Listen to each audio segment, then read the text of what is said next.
Coffee with Keto Simple. My name is Dustin. I'm so glad you're here.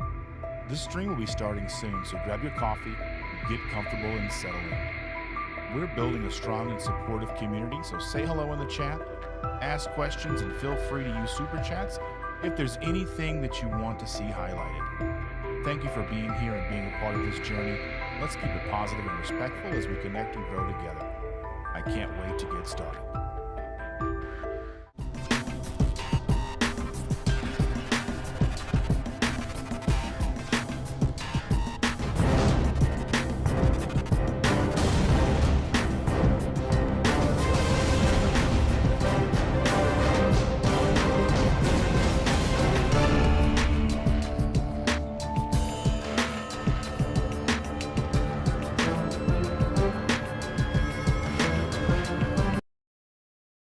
Good morning, everybody. Happy Mother's Day to every mother, grandmother, stepmom, and mother figure out there. You are the backbone of our families and our community, and today we honor you. We also want to give a special shout out to my friend Valorie Smith, who I met at Keto Palooza this last year, and we spent time together. We went to dinner with everybody at the Brazilian steakhouse. She shared her story, her journey with me, and that, I mean, it's a phenomenal story. And we'll get back to her in a little while, but I had just run across a whole write up on her on Fox News, and I thought that was rather interesting. So, just wanted to get the morning started off right with saying good morning, happy Mother's Day. I can't be more inspired and proud of all the amazing women and mothers and uh, phenomenal people we have in our community. And to that, I take my first sip of coffee of the morning. Happy Mother's Day. Mm. Oh, that's so good. Oh, so happy Sunday, everybody. How are you guys? Emily here, she says, good morning, friends. And Evelyn also says, happy Mother's Day. Good friend John Gugahan is in the house, and I want to see what he has to say here. He says that I started drinking alcohol again, and it's not pretty. It's not a pretty sight. For those of you who that are believers, please keep me in your prayers. I've not had the courage to go read all the comments on that on the post. So these struggles are real, whether it's alcohol or it's food, narcotics, drugs, anything that we personally deal with on a day-to-day basis and we struggle with and we abstain from are true. There, I mean, I never really get upset with people who, have these relapses because understanding how food is, I understand how hard everything else is. And just having the courage to come here and be honest about that and open about that with the people here that you care about, with the well, those who care about you. Because Mr. Gugahan, we do care very much about you, and we are very glad that you are here. And I'm very glad that you're open and honest about this because this is what I would consider one of the safest places and safest spaces for you.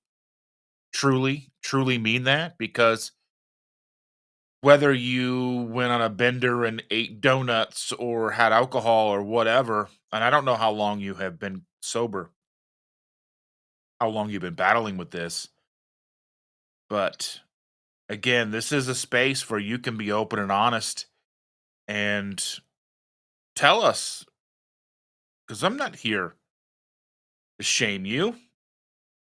My grandfather was an alcoholic. My birth father is an alcoholic. My stepfather is an alcoholic. It's just something that I've dealt with for my entire life, and I'm never going to be the one to make you feel little, shameful, because we're human. And these things are no easy thing to walk away from ever. So, with that, I just want to say thank you for being here. Thank you for sharing that with us. And always count on us to have your back. And, there's tomorrow,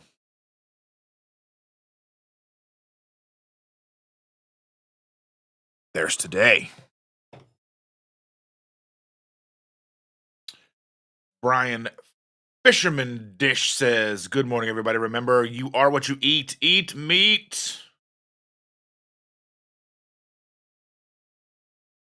And Mr. Guggen said, "Well, at some point, reach out to James and Emily to apologize. I know they are such good people and care deeply about the community.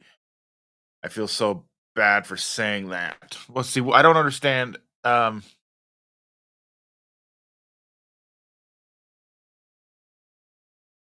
So did you comment on their posts or what's going on? I'm not quite sure I understand what's going on.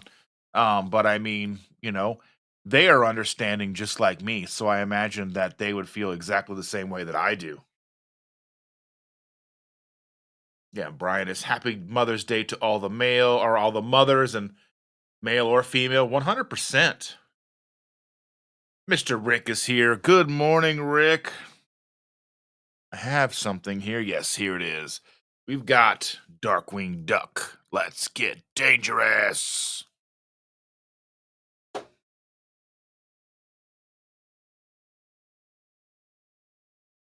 People saying good morning to each other here. John says, "I may or may not be on this live today. I feel so ashamed and disgusted with myself. That is what I do when I drink. I mean, I say things and alienate my friends and family. That's just one of those. I mean, I understand that firsthand because I know my stepfather, he gets drunk and calls me and says all kinds of awful stuff. So I understand. But we're here for you. So never feel like you can't tell us things because we are here for you." Let me move this over this way because I'm having a little difficulty here. I don't use the keyboard as much as I use my mouse. If I move my mouse here, it might be a little bit easier. I'm not going, ugh. I moved things around on my desk, so bear with me. There we go. Let's see. So much easier. Maybe. We'll see how I feel. It might be a little learning curve. I feel like now my arm is too far.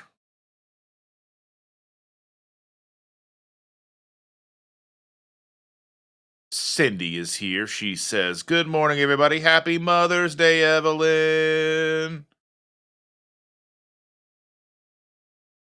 And Evelyn says to Mr. Gugahan, "Why do you need to apologize for going through a tough time? James and Emily will understand and will still love you. They are humans and we all make mistakes." Yeah, 100%.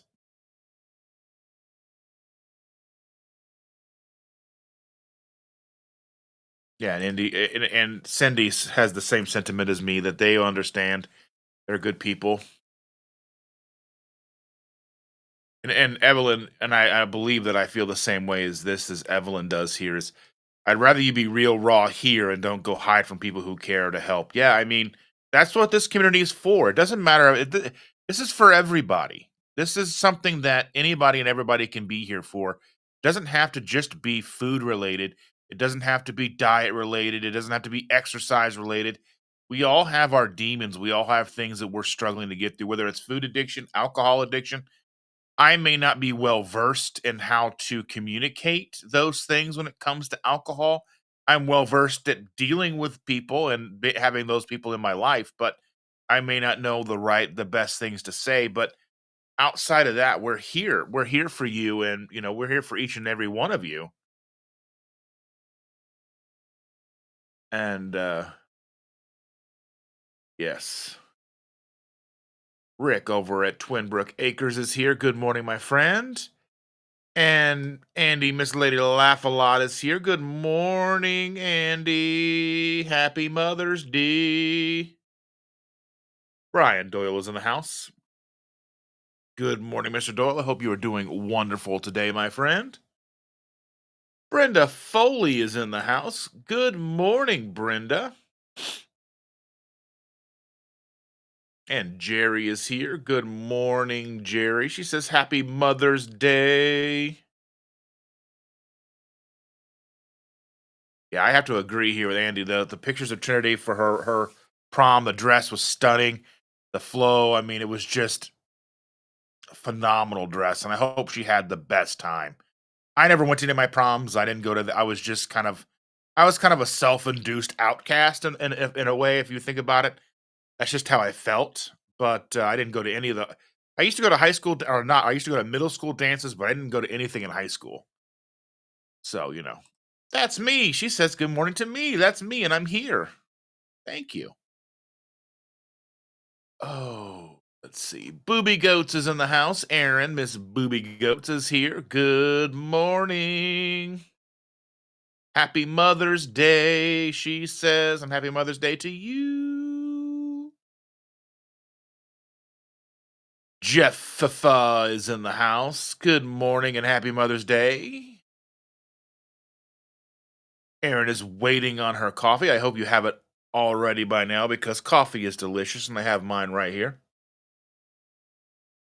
Mm.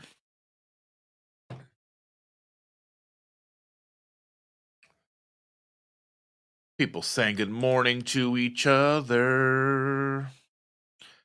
My friend Sean is in the house. Good morning, Sean. I hope you and Shell are doing well. I didn't actually end up getting to go to that show that I was planning to go to last night. So earlier in the week, our son calls and goes, "Hey, have you heard of the band Kill Switch or Engage?" And I was like, "You mean Kill Switch Engage?" He goes, "Yeah, them." And I'm like, "Yeah."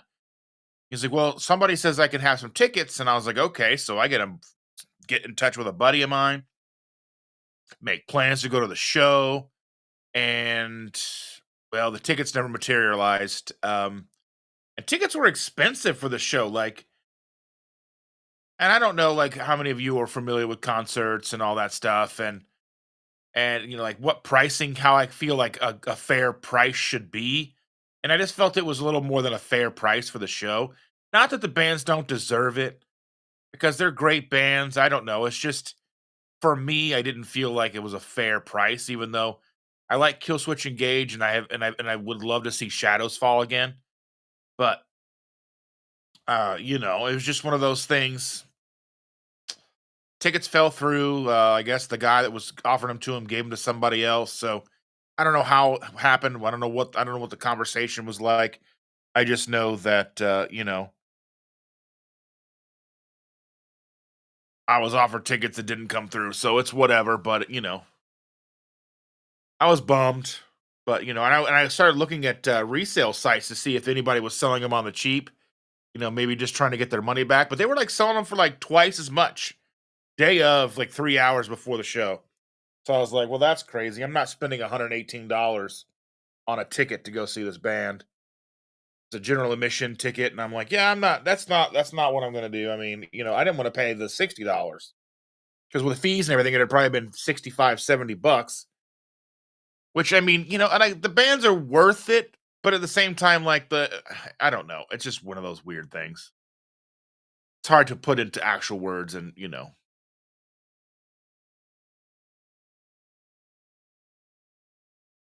what did I miss? What did I miss? Something. There were some great gifts from Brenda. I don't know what's happening.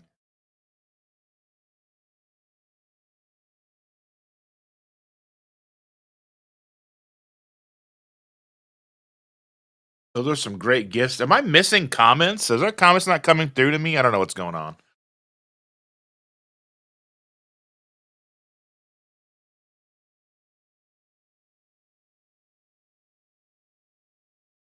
People saying hello to each other.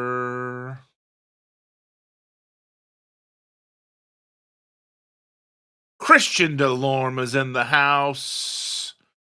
Welcome, my friend. Thank you for being here. And Rick says, Iguanaholic.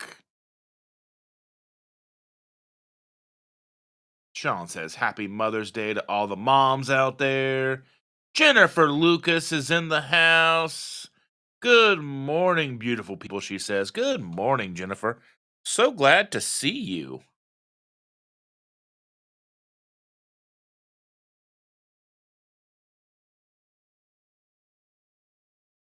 Andy says, I haven't gotten up to go potty in the night in over 4 days, and it used to be nightly. I get up like 2 or 3 times every night. So yeah. But if I can lay down for a nap in the afternoon, I can sleep and not get up and go pee. It's the weirdest, but in the middle of the night, gotta pee. Gotta pee, gotta pee, gotta pee right now. Yeah, happy early birthday to Cindy, says Aaron. That's pretty awesome. Happy early birthday to Cindy.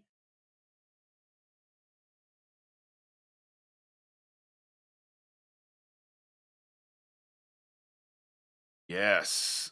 Brenda says, we are not to throw stones. None are perfect. We all have our demons. 100%. We all have things that we're dealing with.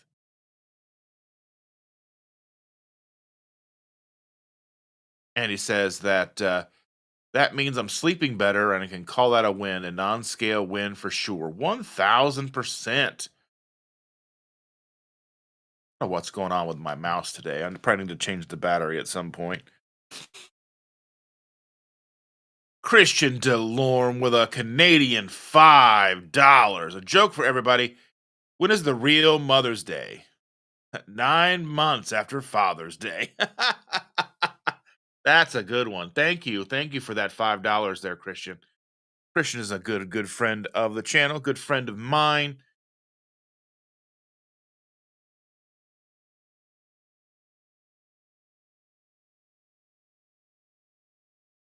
Jerry says that today is day 11 post op hip surgery, not doing as well as I had thought. Well, I hope that you're feeling better. I hope that you are feeling at least somewhat better. We're thinking of you, and we'd give you a hug if we could. Yeah, Cindy says, I hope we get relief soon. And Erin says that she hopes you feel better as well. There's the guinea pig. Good morning, everyone. Happy Mother's Day, says Brian the guinea pig.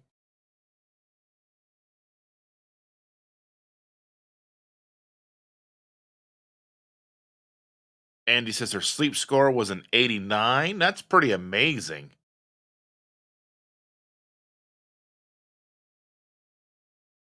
I want to sleep good at night. I feel like I sleep terrible at night. And Cindy says, Happy Mother's Day to all the moms as well. As the single dads having to fill that void as a single parent, not an easy ask at all. Yeah, I couldn't imagine.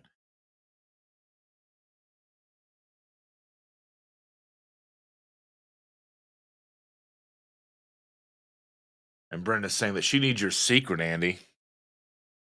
I haven't slept well in years. Hubby has muscular dystrophy and is up every 2 hours. I sleep with one eye open. Oh my goodness.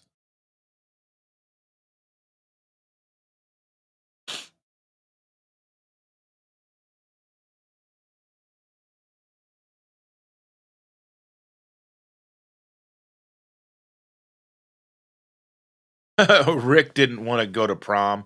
Didn't go to prom, didn't want to get cooties.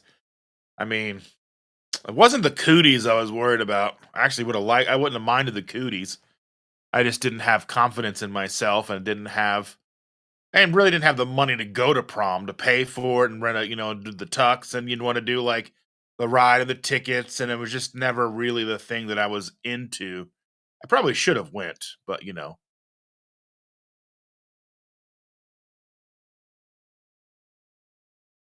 Andy says, "Thanks, Brenda. Been trying months to get my sleep under control, and not have 3 a.m. wake ups. Yeah, I gotta be like 2 and 4. Yeah, we go to bed at like 9. I get up at like 11, 1, 3. It's pretty not much fun. Yeah, Brian. And Brian says that the sentiment that we have here is, Mr. Gugahan, I have been there, my friend. Reach out if you need anyone to talk to. That's the thing is we're all here. I may not know the right things to say, but I know that I'm here for you. Stacy is here. Stacy and Ken. Good morning to the whole Sunday Keto Simple group. That's us. We're here. You're here. Thank you so very much. And I hope you're feeling wonderful today, my friend. My beautiful friend. John says, thank you, everyone, for showing me such kindness and grace. This is something I have been battling for decades. I have put together 9+ years twice in my life. You can do it again. You've shown that you can have success, so there's no reason you can't this time, and we're right behind you.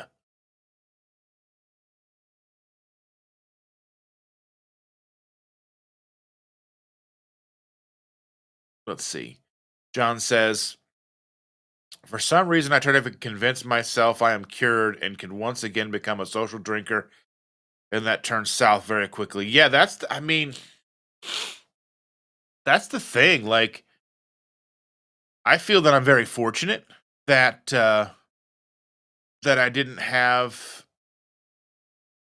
the issues that my father, grandfather, stepdad, everybody has, that I would go out and drink, and I want to say it's almost that my food addiction overpowered any alcohol desires that I may have had, because like even like going out to dinner, I never liked beer with food or anything like that, or I never really cared for wine.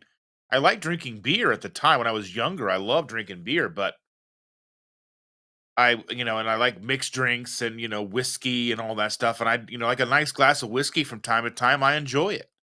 And for me, I would rather eat than do that. And I would rather have, like, instead of having like something like a drink with my meal, I'd rather had like chocolate milk or regular milk. And then you can't drink with milk. You can't drink after you've had milk. So it's like food, and that always took priority. So my food addiction probably saved me from alcoholism, I would say. Like, me prioritizing food over drink really probably actually saved me in the long run. I would go out and drink on the weekends, but it didn't involve food till after, because then when you're done drinking, then you go get those, the dirty water hot dogs and all that stuff, and or White Castles or whatever, like the nighttime drink things.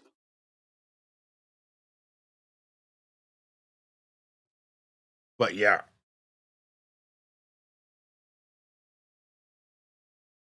yeah, my sentiment exactly as Evelyn says, way to go, John. You can do it again. Mr. Gugahan, I believe in you. I 1000% believe in you, and we're here for you no matter what.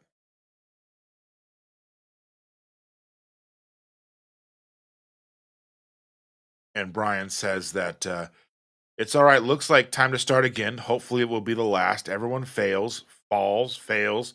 Just get back up and get going again. I mean, that's what we're here for. Brenda says, I got a box of Omaha steaks, meat for my daughter in Montana, and flowers from my son. Well, how beautiful is that? So very nice.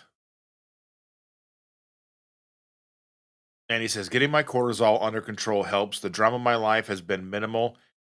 I'm also taking some supplements that may be helping. Okay. All right. Sonny says, good morning, Dustin. Well, good morning, Sonny. Truly glad that you are here, my friend. Jennifer Lucas says that she is playing hooky from church. Sleep issues have led me to at home sleep study. I've tried 8 nights so far, and the ring can't seem to read me no matter how much troubleshooting the techs have done. Oh my goodness. Yeah, and Sonny says, Happy Mother's Day to all the moms.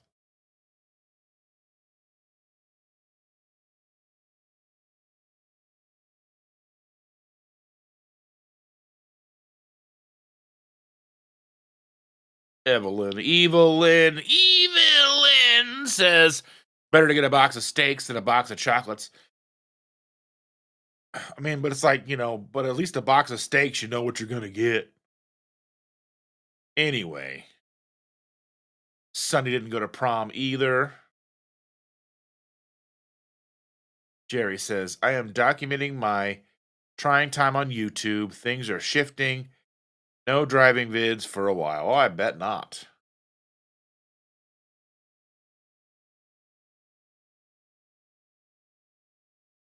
Furnace is absolutely Evelyn. Daughter went carnivore. So proud of her. That's fantastic. Tell her that we are all very proud of her over here at Sunday morning with Sunday morning coffee with me and everybody who joins in. We're very proud of her.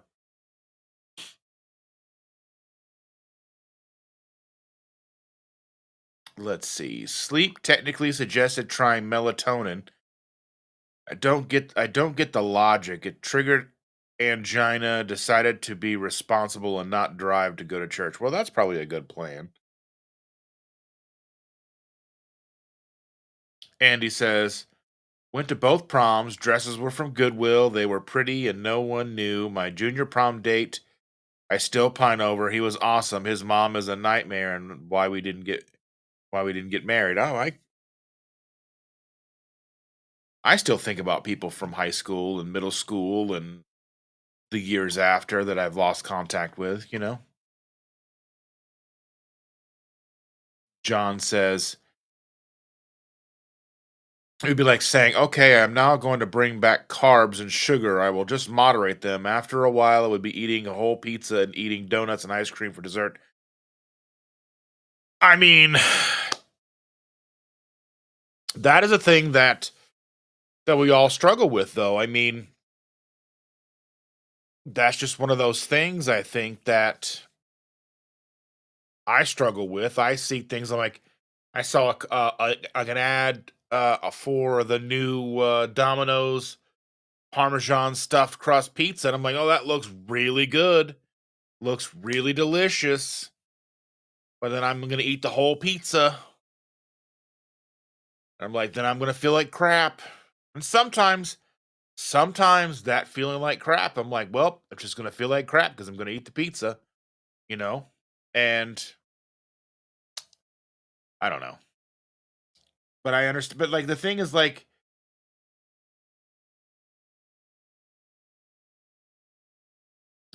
it's like with like my smoking. I quit smoking 15 years ago, and I still dream about smoking. I don't have a desire to smoke. There are times where, like, I'm sitting there and like, oh man, like when you're in the situations where cigarettes were like, really came in clutch. And I know it's kind of few and far between, at least in the reality that is being smoke free this long. But that's just one of those things. Like, there's situations where, like, it would just having a cigarette would probably top the night off. Like, oh yeah, but then like you're gonna wake up the next day and feel like you've been breathing glass. It doesn't feel good.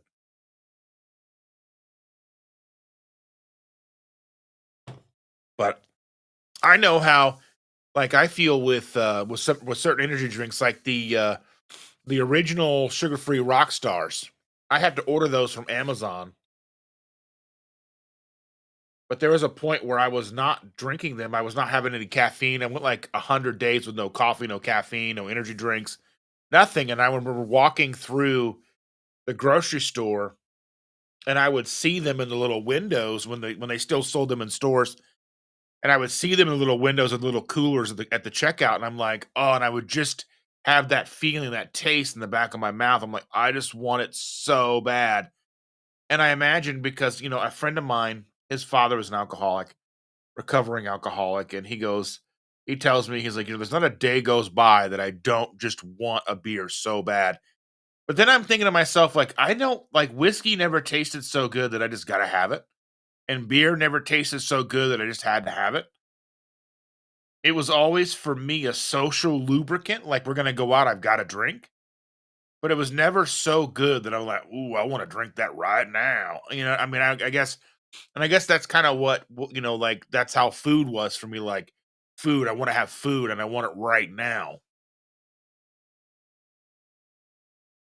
Thomas is in the house. Good morning. He says, hello, Dustin. No, I don't want flowers for Mother's Day.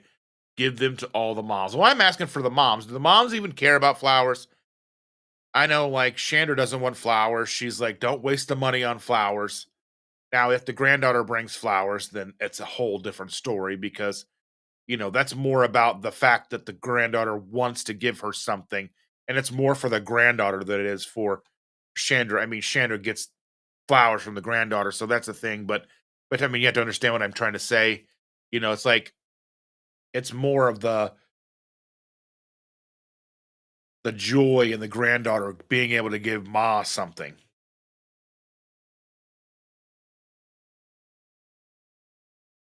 Cindy says, "That's awesome knowing your daughter watching you." Yeah, that's pretty good. I love that. Yeah, and Cindy says, "You can do this. We are all here to help. You can manage. You can message me whenever you want to talk." Yeah, 100%.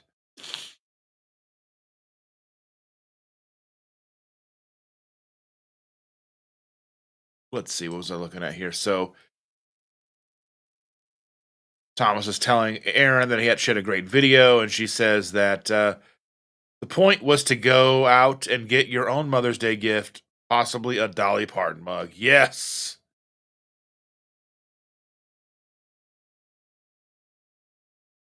Oh, and Aaron's gonna be on Cindy's Friday Live. All right. Yeah. And Thomas says, "Okay, cool. I saw the interview you did with Caleb. It was great, so I already expect Aaron to be fantastic." Yeah, 100%. Brenda says, "Anything for my son is a blessing." He says, "I will take artificial flowers any day they don't die." That's true, true, true. Jennifer says, "Cut flowers, not really. They're short lived, but bedding plants are always appreciated." Yeah. Penny is here. Good morning, Penny. Thank you for joining us. Said, "Good morning. Getting ready for church." Well, I hope you have a wonderful day at church today. Aaron says that I used to drink to help me with sleep and anxiety. Carnivore diet helps me with sleep and anxiety is gone. Sober almost 2 years. I have a real addiction to seltzer water. That's the problem. Like seltzer water just makes me thirsty. Like legitimately makes me so thirsty that I just yeah, I just can't do it.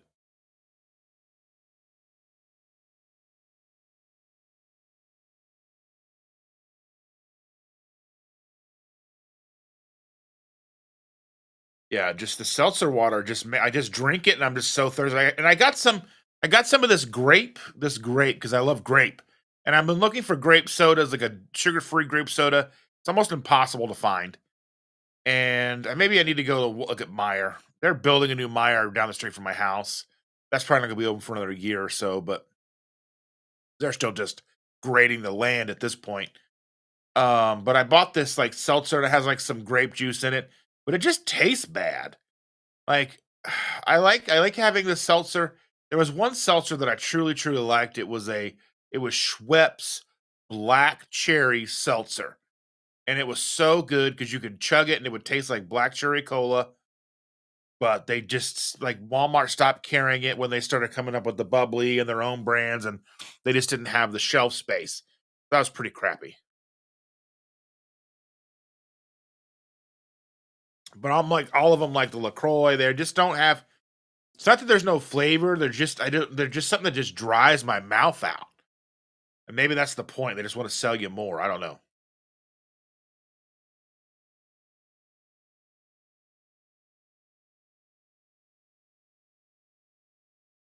Will I accept and receive flowers? Yes, with gratitude and graciousness.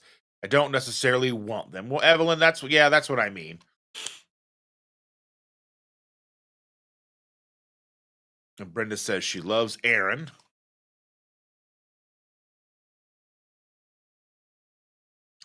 And let's say Jerry says my head aches. Stop reading for a while, and the headset on listening to all you beautiful people. Okay, that would be kind of cool if there was a way like you could listen to like a live, and then you could also have like in this on the side like someone like read like I try to read all the comments that I can. So at least you guys know that, like, you don't have to necessarily pay attention to the chat. Um, but I mean, like, because I mean, at least in a setting like this, I have the time to read every comment that I want to. I mean, outside of like the hello to each when you guys are talking to each other. But in a situation like on our on a keto crusade where there's hundreds and hundreds of comments that we don't even touch just because we don't have the time, it would be nice if if there was a way like you could hear that. Like I have a friend, he's a blind guy, and he worked at a job that I came from, and he had a headset on, so both sides of his he had two, ears on both sides, and on one side he would have what was reading from the screen, like it was like the program read all the text on the screen very fast. I mean, it was almost indecipherable to me, but that's what he hears. And then he has the other side is the person on the phone talking to him. So he has that going on both simultaneously. He's listening to what this person says, and he's hearing what's being read on the screen. So any information on the screen is being read to him, and I'm like, I don't even understand how you do that. But we still talk, and we're getting together soon. Like he likes going to the comedy club, so we'll get together and do that. But I hope you feel better, Jerry. I really do. Becky is in the house. Good morning, Becky. Thank you for joining us. Happy Mother's Day. Thomas says, wish me luck. I'm being interviewed by a carnivore teacher in an hour. Well, fantastic. I wish you all the luck. You're going to do fine. You're going to do fantastic. I'm not sure I'm familiar with carnivore teacher, but again, there are so many channels popping up now that it is ridiculously impossible to keep track of each and every one of them. So that's why I'm so grateful for all of you who come and hang out with me, because there's probably 5 other channels live right now that are not me. And the fact that you choose to spend your time, your morning with me is extremely humbling, and I'm very great, and I'm very, very glad that you do that. And I don't hopefully never want to come across the fact that I don't appreciate that, or that that's lost on me, because I never want that ever. Cindy says, "Have a great time with it, Thomas. Keep it light and have fun." Yeah. Stacy says, "Garden plants, outdoor flowers, potted plants." I know what kind of potted plants you want. And flowers of choice. Yeah. Jeff Foltz. I think it is more the rule than the exception that humans have addictions. Yeah, I believe so. We're all addicted to something. Video games, Pokemon cards, whatever. We all have things that we just, and some of them, and a lot of things are innocuous. I mean, we're all, they're not a big deal. Like my boys, I wish they were into more things than just video games. Like they get home from work, video games, like all night. Then they go to bed. They get up, they go to work, come home. I mean, it's like I just think like the world's passing you by. Experiences are passing you by. It's the perfect time to go out and do all these things because you're 21 and there's just so much life to experience out there. And I don't mean just bars, but I mean there's always things to do. Like I used to go spend time at Denny's, and we'd meet people, and we'd people watch and just be around people and have conversations, and so much of that.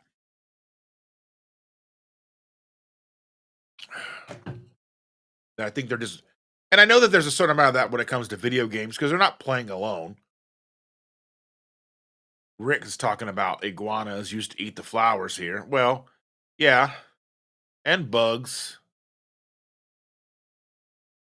I can't remember. I've tried the Waterloo grape, and I can't think if that's the one I had, but I think one of them has like a little bit of actual grape juice in it, like a very small amount. And I was like, well, let me just try it, and it doesn't taste. It's not good. I just wish it was. Of course, Rick hates all fruit flavors. Don't want it to be fruity. Of course you do, Rick. Of course, I wouldn't expect it any other way, my friend. Oh, Jerry's asking if I haven't had a chance. Haven't tried that yet. I need to. I'm sure it's fantastic. I haven't actually tried it yet. But again, Jerry sent me an amazing box with all kinds of great goodies in there. She said it had a bag of keto brains, which reminds me I need to start trying to put some of that in Chandra's coffee in the morning. But because she likes chocolatey mint, like chocolate chip or mint chocolate chip flavors, and there was a mint chocolate chip um syrup that she used to like, but they discontinued it, and now she gets like a peppermint bark thing, a little thing, and now there's this coffee concentrate called Jovi or Juvie or I think it's called Jovi. I reached out to them to see if if they had samples because they have a mint chocolate chip coffee concentrate. I could put like just a tablespoon in her coffee or whatever. 'Cause I think a tablespoon is a full cup of coffee. I put like a teaspoon in there, and that'll just kick it up a notch, and I'll hopefully add the flavor she likes. See if she likes it. But just trying to find that flavor for her is such a pain because like anything she likes, they usually discontinue. So my nose is runny. I woke up in the middle of the night sneezing like crazy, which is not common for me, but happens every once in a while.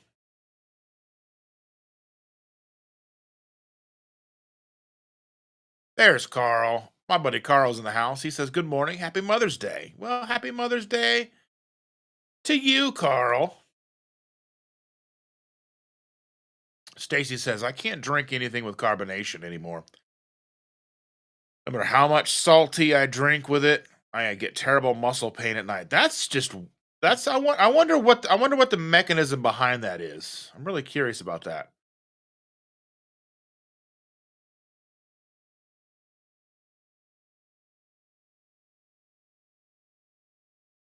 Rick says, "I have been the first person interviewed on several YouTube channels." Well, that's fantastic, Rick.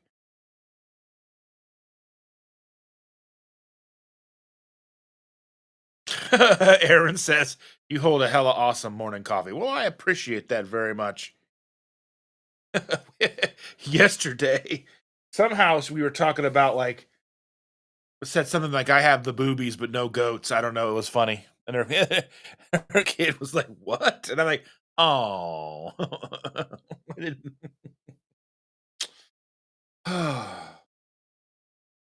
I'd say to boobies, but it's not even dark out. It's like just after dawn, you know what I mean? We're a little early here.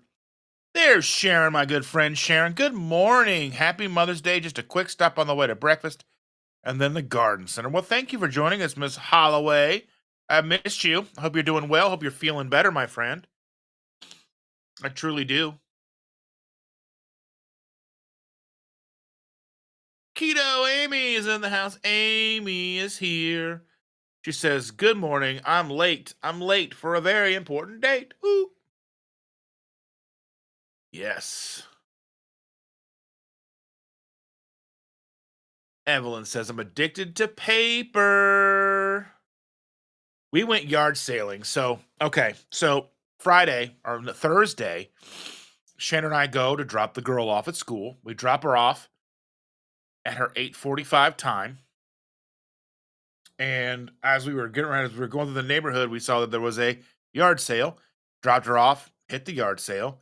And some yard sales, they price things like they just don't want to sell them. They want to bring them back in the house. And this is one of those kind of yard sales. And because the boys are wanting a fan for their bedroom because we haven't turned the AC on yet. It's been cold. I think it's like 50 degrees right now still. Been like 50 degrees. Like my room is chilly, chilly, chilly right now. And I'm like, oh yeah. A chilly bedroom is like one of my favorite things. But I digress. So we go and I was gonna buy a fan and like they're like 30, they want $35 for like a pedestal fan, like, just the ubiquitous like oscillating fan. Probably cost $45 brand new. And I'm like, I know it looks really nice. It's not dusty, but this is a yard sale. Yard sales are not flea markets. They're not resale stores, yard sales should be quarter, 50 cents, dollar, $5. Sell to get rid of it. Sell it because you don't want to take it back in the house. And I was like, oh, because we were pulling up. I'm like, oh, they've got fans. The boys want fans. And we go look at them like, nope, not spending $35 on a used fan. And I know some of you probably look at that a little differently. If you've had yard sales and you've priced things how you want to price them, I understand. And you have every right to price things as you want. But, and then we were there and we didn't end up stop yard selling until it was time to go pick her up. We were actually at an estate sale and we were like running late to go pick her up. But and like we went to this one estate, went to this one yard sale, and there's a couple that we run into where like there's almost they have sales anytime there's a sale they have one, and they're selling things and they've got things marked because they know what it goes for on eBay, and it's like, well, this is a yard sale, this isn't eBay, and if you wanted to get eBay prices, you need to do the work and put it on eBay because people who come to yard sales aren't looking to spend eBay prices. And I know that that's like, and again, like I said, you can charge whatever you want. But you can also carry it right back in the house. And, and like, and the lady at the one yard sale that we go to that she's almost always has a yard sale was like, people only want to pay $1. Well, yes, it's a yard sale. Just because Costco sells something for $10 doesn't mean you selling it for 8 or 7 is giving somebody a good deal. It's a yard sale.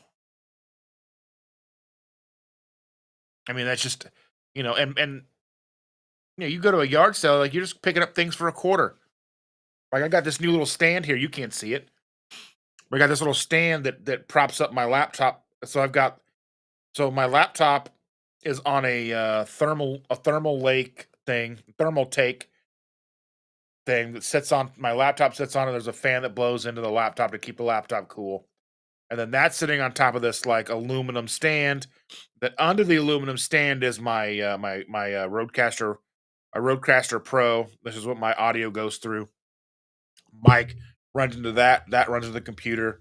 It's got sound effects and all, and I can do all kinds of stuff that I've never done with it. It does all the fancy things that I don't even use. But it sounds great, and I use it to record audio when I'm making my little shorts and stuff. But I paid $2 for that stand. I got the thermal take thing free because the lady thought it was broken, didn't have a power cord, and somebody had overextended it, and I had to take it apart and fix it. She's like, "Oh, you can just have that." I'm like, "Okay, cool." I didn't know if it worked. She said she didn't even know if it worked, and I ordered a power cord for it on Amazon, plugged it in, works. Laptop sits on it, laptop stays nice and cool, works fine. But that's what yard sales are for. And, but Shander knows what she's looking for. She knows what to look for at yard sales. And, oh, I did find a book at the yard sale. It was Carbohydrate Addicts book. I'm going to pull that up here because I want to talk about that.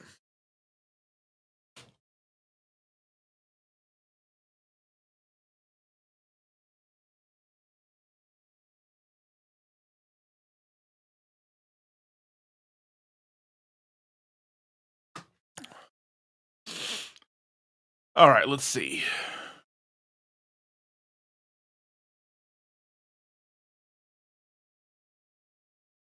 So it's a national bestseller, Carbohydrates Addict Diet Book, Lifelong Solution to Yo-Yo Dieting by Dr. Rachel Heller and Dr. Richard Heller.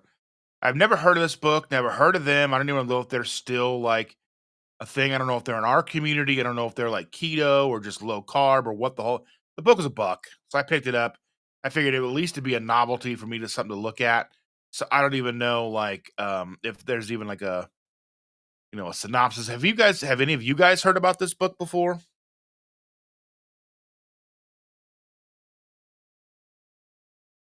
You know? Oh, Sharon, we'll see you soon, Sharon. Thank you for stopping by.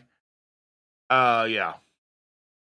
But yeah, so that Evelyn talking about that she's addicted to paper. That's where I got on that diatribe about going to the yard sales and all that fun stuff.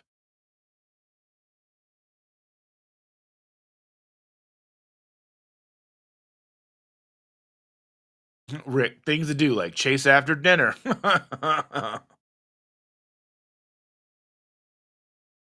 Aaron says I like incubating and hatching chickens, selling them not too much. I could imagine.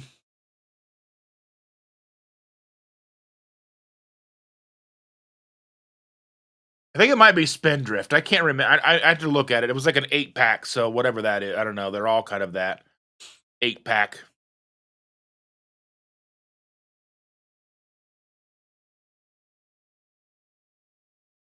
Amy says she's lurking. She's laying here with a headache. I had a headache yesterday. It was real bad. I actually had to take like 2 doses of ibuprofen yesterday to kind of get it to go away. I took one and then let it chill, marinate for a while, and then like it didn't go away. Had some electrolytes, had coffee, nothing made it go away, and I had to take more ibuprofen for it to finally lay down. It was like it was like it was still like it was so bright out that like even laying down didn't really help. It wasn't like a full blown migraine, but it wasn't that far off. So I hope you feel better, Amy. Big Belly Bob is in the house. Good morning, all. Happy Mother's Day to the moms in the chat. Well, thank you, Mr. Bob. I appreciate you so very much. You had a awesome little thing going on last night with your cookout. It looks so nice, and it was such a gorgeous, cool night too. Like that'd have been a perfect night for a cookout. We just don't do things like that on the weekends. I need to cook out sometime during the week. Have a nice fire or something during the week while it's still cool before the mosquitoes become crazy.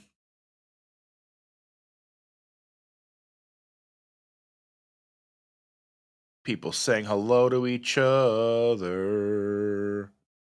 Cindy says that her and Brian will be live Wednesday, back from vacation Friday night. Busy day yesterday. Oh, yeah, yeah, yeah.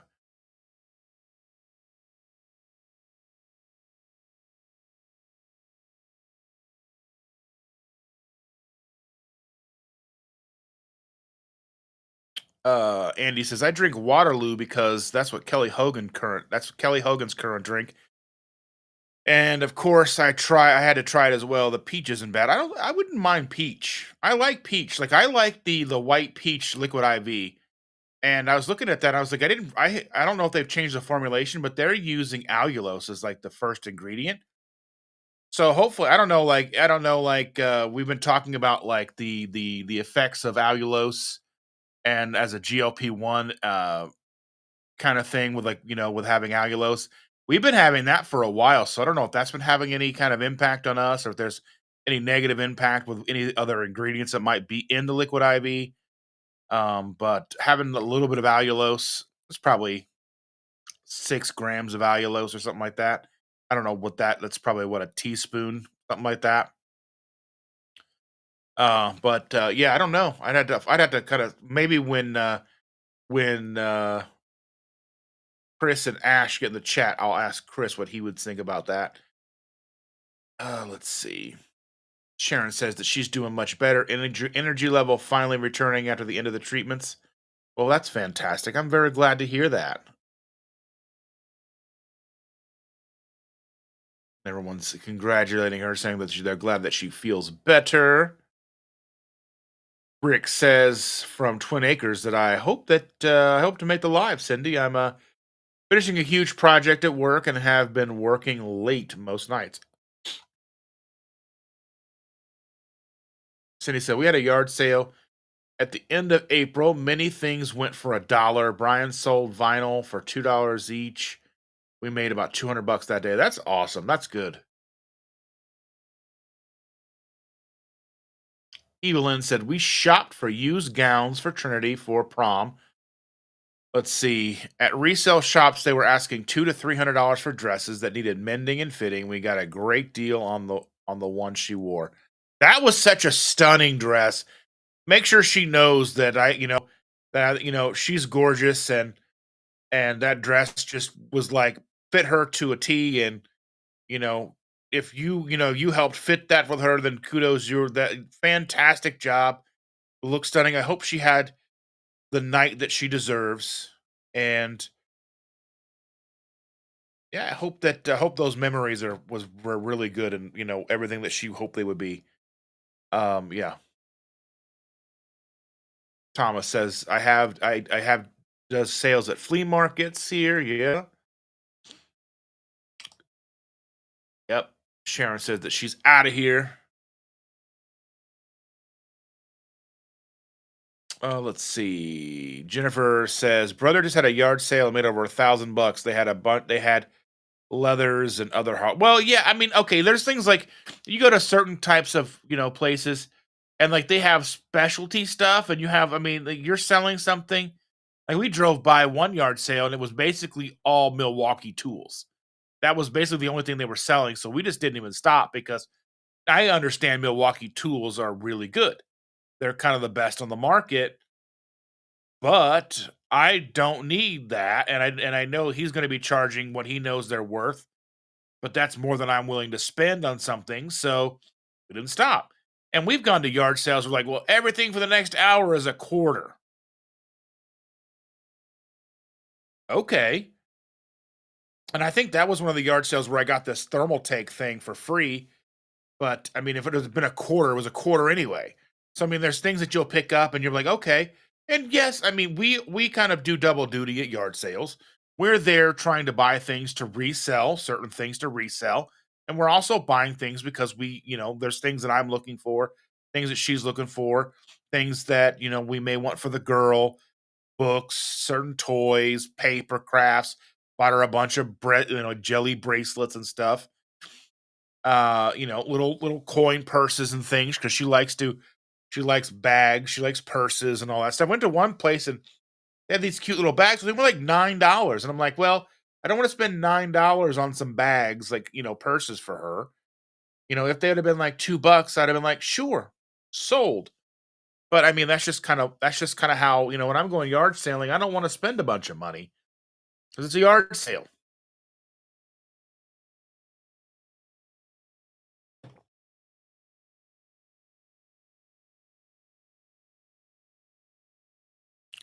Rick from Twin Brooks says, might have a yard sale trying to decide what to do with much of my wife's stuff. She had a huge Wizard of Oz collection and an original doll collection. Might sell those. Yeah, that's not really good for yard sales because what they're worth, you're not going to get for them because it's like I said, people don't go to yard sales trying to buy that stuff at full retail. That stuff, like maybe have someone help you put it on eBay or take it to a collector, like Wizard of Oz collection. Depending on what it is, it could be worth something. It may not be worth anything. Just depends on what it is. I'm sure those kind of things a lot of times mean so much to the owner, but when it comes to the resale value, there's not a lot of value in it. And I learn a lot of stuff from Chandra because she's been doing resale stuff for a long time. Since 2002, she's been selling on eBay, and even before that, they would rent booze at flea markets and stuff. But little things like, we go and and she picks up things because they are a quarter. So we went to one yard sale and they were selling these like car air fresheners. And I think they were a quarter a piece. So she bought they had six of them, she bought all six. Comes to find out you can sell them for like $20 a piece. Had they been more than a quarter, we wouldn't have bought them and we wouldn't have known that. So, that's just kind of how things work. Like they had them, they were selling for a quarter. We're like, we're willing to risk it for a quarter because we don't always know what something is or what it's going to be worth. And a lot of times, if if we would have bought it at a quarter and they're worth $1, we would have just used them. No big deal. Karen Harrington is in the house. Good morning. Thank you for joining us. I'm glad you are here. Going slow this AM. I feel you. I feel you. Every Sunday I wake up and I'm excited to talk with all of you, but I'm also like, I could just go back to bed. I'm usually so tired because like last night I didn't sleep all that well because I kept waking up. And then like right as like it's time to wake up, I'm like sound dead asleep. But I'm sure that's not uncommon. And Rick says yard sales around here rarely have good stuff anymore. I mean, nobody's selling iguana and ducks, huh?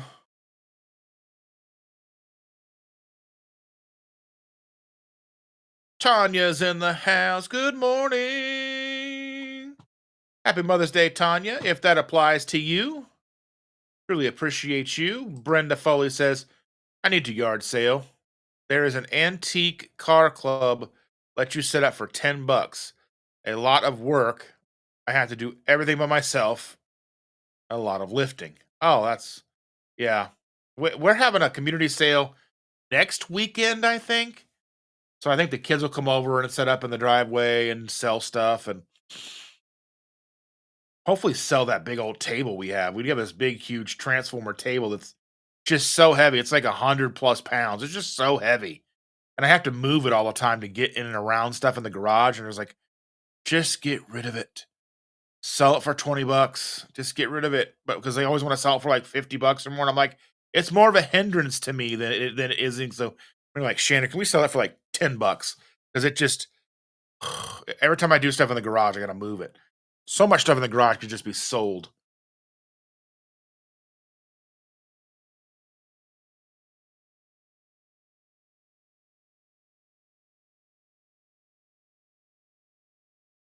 Yeah, it was in Brownsburg too. So yeah. Jennifer says, "Oh my God, Milwaukee Tools. Sorry, I missed that." Yeah, I mean, I don't know if you're just being facetious or what, but I got you.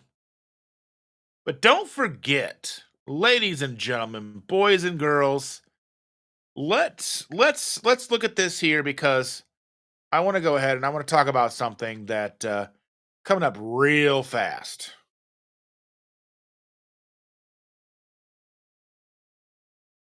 Something that's coming up real fast that I would think you all would enjoy if you live close enough.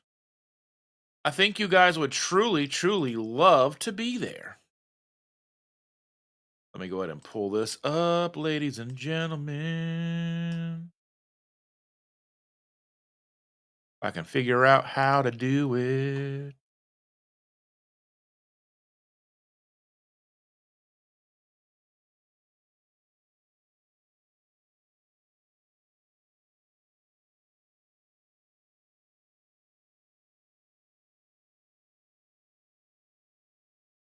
Yes. So let me go over here and we can say, okay, so we've got the Indie Keto Meetup with two crazy ketos, May 24th, noon to 6. I said it was 11 to 5, whatever, on some of the posts that I made this year, and Jennifer Lucas scolded me for it. Whatever. You want to get there at 11 and help set up? Cool, that'll be awesome. But it's an AMO Community Center in AMO, Indiana. We're providing the brisket, the pulled pork, pork belly, pumpkin sausage soup, drinks, paper products, and utensils. Optional. If you care to bring a side or dessert to share, you're more than welcome to do so. We have some cool giveaway stuff, some cool swag bags being put together. Got all the fun stuff. It is $25, but that does help cover all the meat. It actually comes out to a lot cheaper than meeting at a restaurant, and you get more time with me and Jennifer and Jaqueline and Joe and Rachel and all the fine people that are coming. And you can Zelle, PayPal, Venmo, Cash App to Jackie. Uh, she's doing all the purchasing of the meats and cooking of the meats, and Jennifer's putting the bags together. So it's going to be a lot of fun, and I hope that most of you can be there because I want to see your bright, shiny, smiley faces, and just would be a good old time hanging out with all you guys. And I know a good amount of you are coming, and I know probably another half of you would love to be there. You live too far away, but yeah. So if you are in the central Indiana area, anywhere within an hour or two, maybe somewhere in Illinois, maybe Kentucky, Ohio, Michigan, if you're in the area, come on down, hang out with us. We're gonna have a good time. You will not be disappointed by the fun. Anyway, with that, thank you for listening to me and my little spiel. I appreciate you guys. Yes.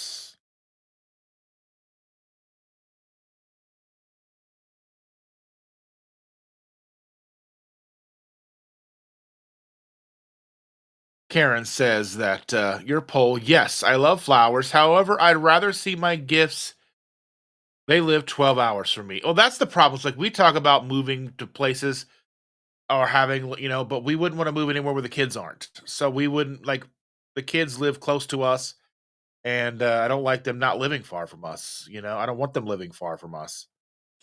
Tanya says I'm in North Carolina and I'm trying. Yeah,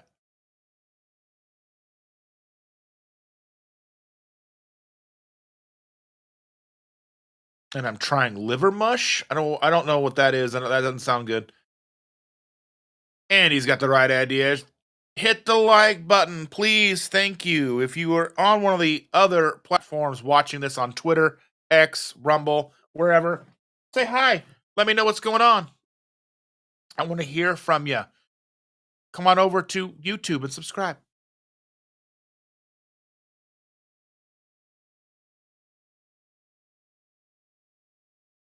Let's see. Yeah, Thomas says that's the beauty of a yard sale. There is never anything good, but when you find that item you want for cheap, it's like finding the whole. That's the thing. Like you go up and you find something cool. Like you're just like, oh, and it's only $1. Sold. But if you saw it for like 5 or 10 bucks, you're like, yeah, I don't need that. You know.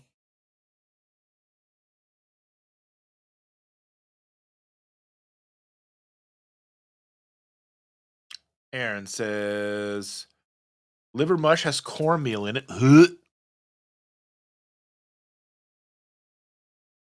Aaron, yes, I'm just trying a bite. My grandmother used to make just mush for me, and she'd fry it up because it comes in like those tubes. She'd cut it into little pieces and fry it and put butter and syrup on it. Oh, it was divine. Where's Chris and his cooking Nashville self making cornmeal mush carnivore? You can probably do it. Yeah, Thomas, I've never heard of that either. Made with pig's liver.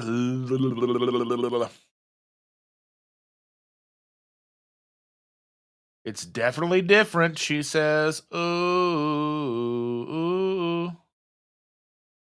Sean says, I really liked the black and white pudding from Ireland until I found out they have oatmeal in them. Well, I mean, that's like a thing. So that's like that kind of stuff is like they're utilizing like the blood and all that stuff from the animal, mixing it with oatmeal. It's really just to make it all go farther. So, I mean, that's like a survival meal, really. That all that stuff is like a lot of those staples, like what we consider like health food today. Health food is all just like survival food, like breakfast cereal. That's famine food, you know. Like oatmeal. That's famine food. That's like there's nothing else. Well, probably eat this oatmeal so I don't die. You know what I mean? That's the thing. Jennifer Lucas says, I thought I'd participate in our community garage sale, but I'll be out of town. I was serious about Milwaukee tools. Oh, okay.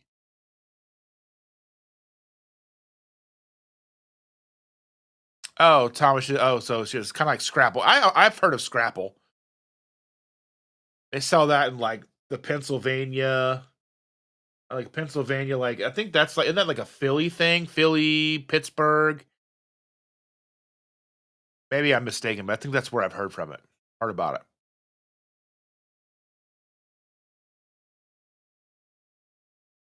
Karen says, I would love to see Joe and Rachel again, plus my favorite people.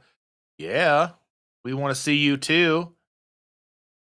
Stacy says, we will be there. Who wants to buy some fresh eggs? $4 a dozen.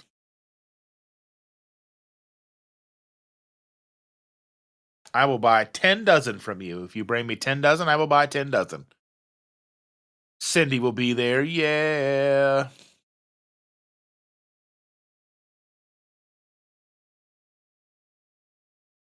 Karen says, I wouldn't move back to Iowa for nothing.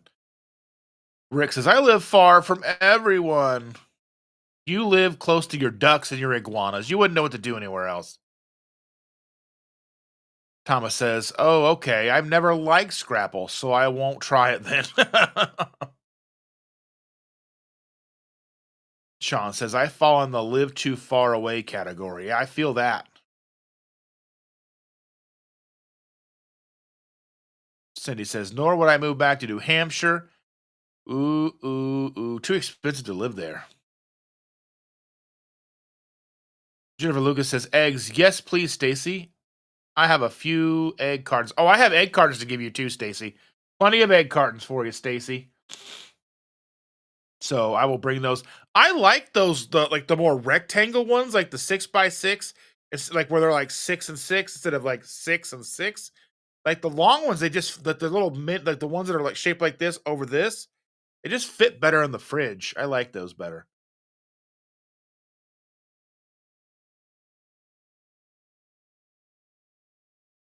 I mean, it's not really. I mean, it's just an affiliate with them. It's the same thing as before. I have the store. I've had it for a long time. Just between you and me, it just sounds like it sounds important, but it's just not. I mean, it is a partnership. I mean, it's like a partnership that I have with Salty and Keto Chow. It's an affiliate partnership, so it just sounds nice. But there's all kinds of cool stuff in there for like 3, 4, 5, $6, and they pay 7%. So like, just fill your carts and buy lots of stuff, and I'll get $3. But I mean, it's stuff that you probably want to like. So I look at that, and I can go ahead and bring that up and kind of show you what I'm talking about. But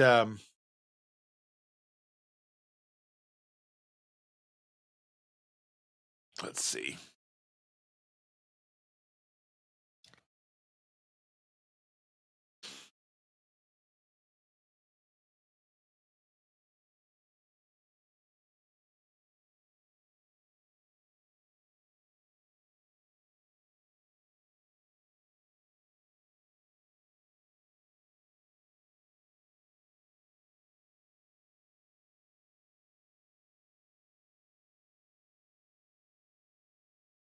So this is. I'll go ahead and bring this up so you can kind of see what this is.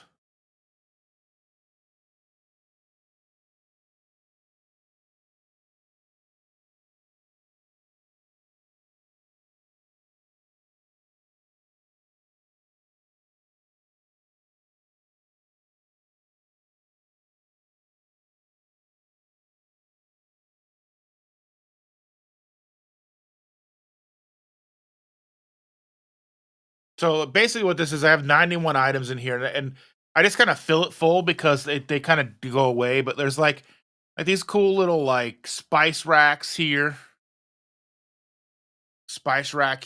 and there's like a sponge holder and these magnetic measuring spoons and like these little mesh strainers,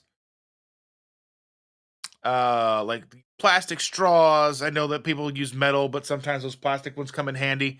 Like these little ball lid jars and like measuring cups and little things that go like so. This one for some reason is clicked as like 17 bucks, but it's the same thing as this, basically almost the same as the one for 7. But then there's like these kitchen utensils for $7, little bento boxes, just little things like these little ice cube tray things here. So I mean, it's kind of neat that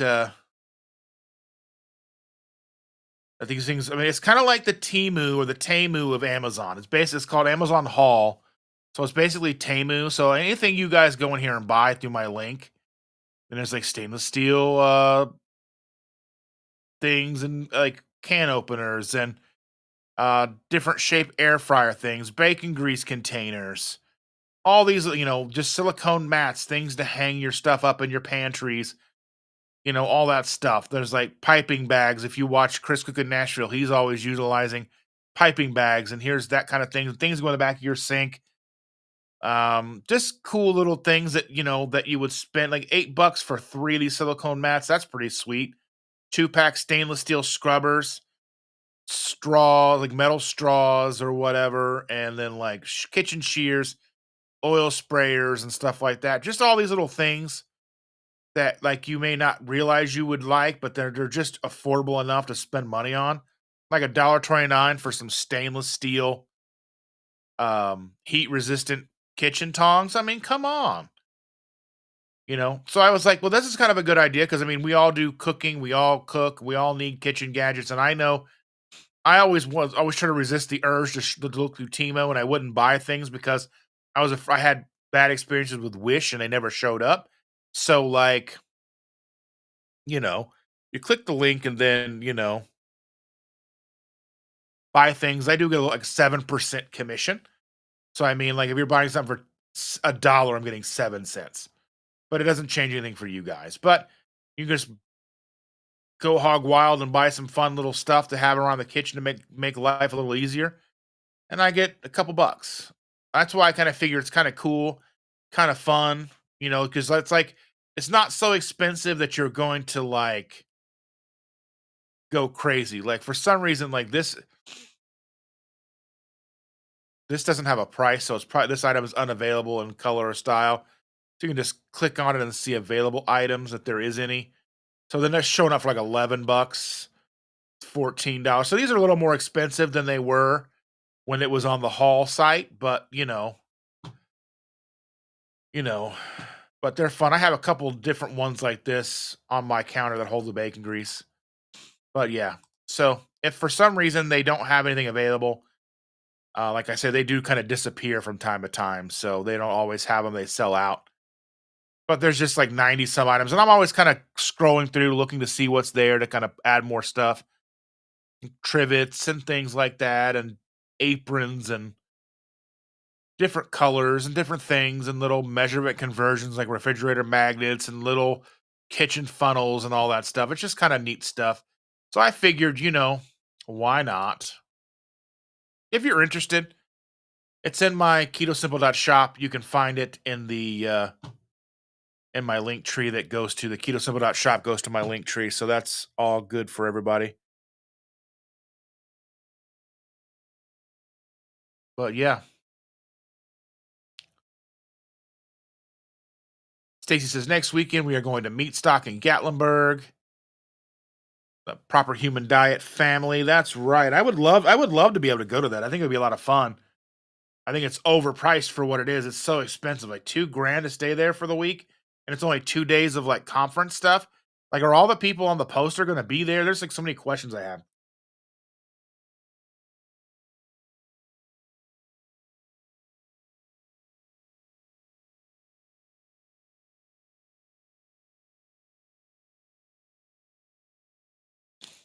Karen says, "Oh my mom would fry mush for me too back in the day. Yeah, my grandmother used to do that. Grandma used to make me over easy eggs with lots of pepper on it from and put it on toast. You know, she'd make me hot chocolate pudding over biscuits, all the things. So I miss her today, and I miss my mom, and it's a celebratory day. But I mean, like my mom and my grandma are gone, but I still have all of you wonderful ladies here in my life. So I'm a very lucky person to have all you wonderful people in my life.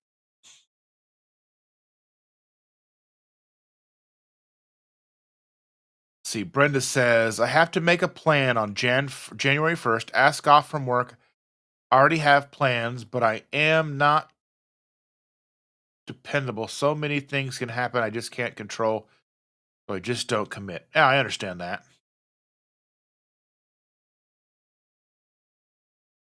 Jennifer says, looks like a Moragani hernia repair is necessary.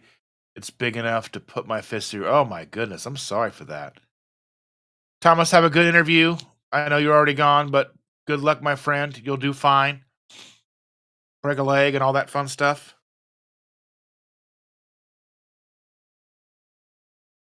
Brenda says, I have to get ready. Mother in law dinner at noon. Have a good one. Thank you for being here. Totally, totally appreciate you. Oh, yeah. People saying goodbye to people. Yeah. Andy says, it's awful. I hope they can get help so you're not suffering anymore. Yeah, for sure.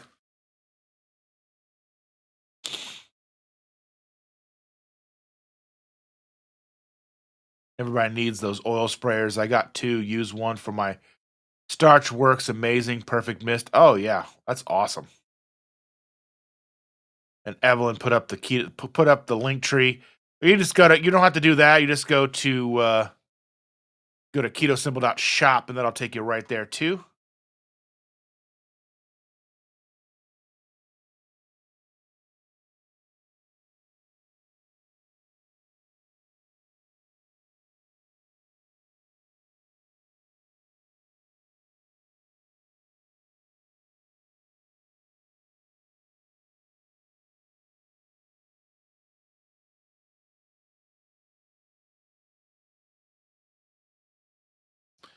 Hmm. Something's weird here. The chat's acting weird.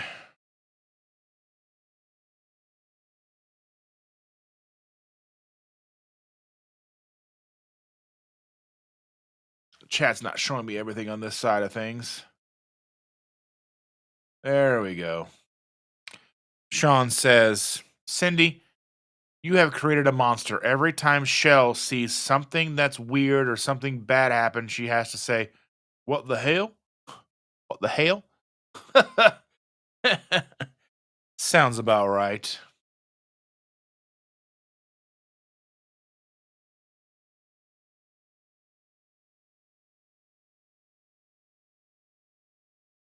So I just kind of want to touch back on the.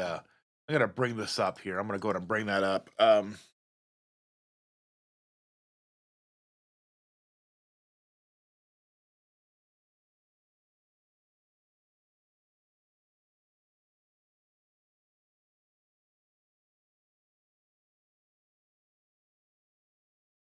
I'll bring this up here. So we'll talk about this, and I'll read the article to you guys because I think it's pretty important. Um,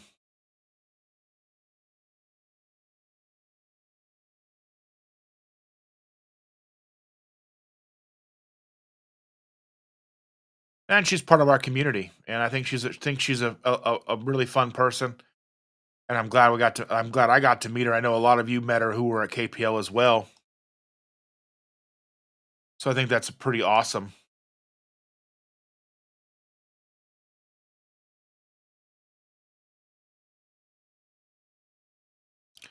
So basically, the article says, the carnivore diet saved my life after decades of anorexia. Ohio woman was down 70 pounds before switching to meat, but some experts urge caution. So this is by Melissa Rudy, published on March the 3rd. So this has been out for some time. And I mean, here's a carnivore diet isn't all bad, says Harvard researcher, and here's why. So we've got, this little bit of here with why can't I say his name? Anyway, after suffering lifelong eating disorder that almost killed her, an Ohio woman says switching to a carnivore diet saved her life. Valorie Smith, 54, struggled for decades with multiple physical and mental health conditions, including anorexia. At one point, Smith, who was 5'9", was down to 70 pounds and a BMI of 11. She was hospitalized and kept alive by feeding tubes several times, she told Fox News Digital. In 2017, after following strict plant-based diet for most of her life, she slowly began transitioning to an animal-based ketogenic diet, which she credits for healing her mind and body. Prior to switching to animal foods, Smith tried a myriad of other treatments for her anorexia and other disorders. Oh, you can see some of the photos here. Jumping around. The ads are pushing me through here for some reason, and my mouse is acting funky. So I'm sorry about that. So you can see some pictures of Valerie. She says, I was actively in treatment for my entire life. She says in an interview, I was seen by hospitals, medical doctors, at over a dozen psychiatrists. I was on a cocktail of different psychotic medications over the course of 3 or 4 decades. Spent a lifetime under traditional treatment and never got better. Hospitals recommend a plant based diet devoid of any animal proteins, Smith said. She stuck with their meal plans, but struggled to maintain a healthy weight and suffered digestive issues. By the time Smith was 47, she was back down to 70 pounds, enduring fractures due to osteoporosis, and had undergone several surgeries for multiple organ prolapses. Her mental health was also at an all time low. I was not going to survive another year, she said, desperately needing to gain weight, but illness was stopping me from gaining anything permanently. She says, I also knew that even if I weighed more, I was not going to help my brain because I had experienced that many times in those decades. While doing research, Smith discovered some metabolic psychiatrist had learned about the benefits of a ketogenic diet. I learned that animal foods and animal fats are a priority in the brain, she said. There are more than 100 neurotransmitters in our or 100 neurotransmitters in the brain, and most of them rely on amino acid profiles, and the complete animal protein. Smith went on. Our brain is not going to function correctly if we don't have the building blocks of animal products.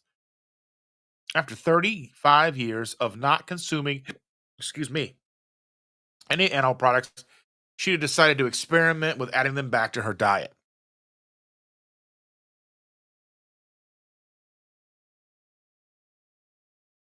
I hate the way this thing keeps jumping around, and I don't know if it's my mouse or the article.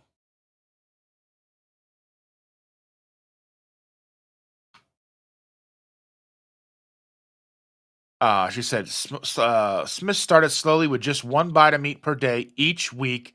She added another bite. It took her 8 weeks to get up to eating 8 ounces of meat.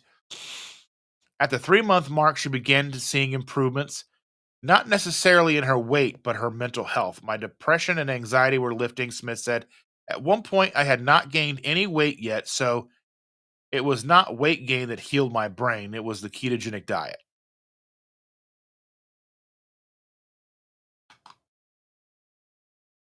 As the months went on, Smith continued and Locke to look and feel better. After a year, she said all anorexia symptoms were gone. Even my body dysmorphia was gone. I had to no drive to starve whatsoever. She said all the obsessive thoughts, the negative self-talk, the brain dysfunction, it was completely gone. I was not fighting against myself anymore. It was effortless. I love how they're throwing in these little article. Red meat could raise dementia risk, researchers claim. We know that that's probably not true. Let's see. Let's see. As the months went on, let's see. We've already read that part. It just keeps messing with it. Today, Smith consumes between 2 and 3 pounds of meat each day, primarily red meat, as well as eggs. She also occasionally eats chicken, pork, and wild caught fish. Since starting her animal foods diet, Smith has gained 50 pounds of muscle in 8 years. She said she has not experienced any of the health issues that had plagued her for decades. For me, it was about healing. Like, for me, this is about healing, and I feel that the ultimate healing for the body and mind is with animal products in the diet. Doctor voices support. Georgia E. We know Georgia E. A Harvard-trained, board-certified psychiatrist specializing in nutritional, and metabolic psychiatry, has often spoken about her support of the carnivore diet. In my clinical work, I have found well formulated carnivore diets to be helpful in stubborn cases of overeating disorders such as binge eating and food obsession, she told Fox News Digital.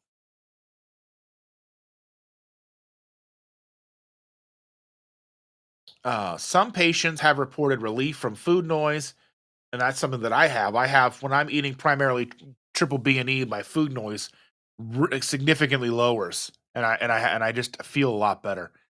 Let's see. Welcome sense of satiety, often for the first time in years. I never quite knew what satiety was. I just knew what full was.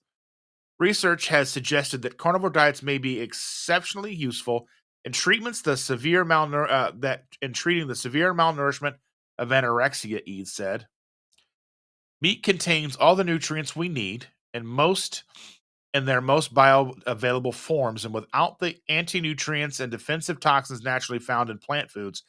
She went on. Medically supervised clinical trials are needed to help us understand better potential risks and benefits of carnivore diets and the management of anorexia. Nick Norwich, that's who I was. Nick Norwich was in the video at the top. I just for some reason couldn't think of his name. And I'm sure you guys have put it in the comments. Um, yep, I see him. You guys did. You guys are good at this. You know what I'm saying? Nick Norwich, Harvard medical student and researcher, recently compiled a case study on 3 people who overcame eating disorders using a ketogenic diet. He also recently released a video in which he debunked 8 myths surrounding the carnivore diet. See the video at the top of the article. Other videos can be seen at YouTube/, that Nick Norwitz, PhD. There is no one size fits all dietary solution, Norwitz said, adding the context and nuance are essential. Yes, that's one thing that we have to be very careful about.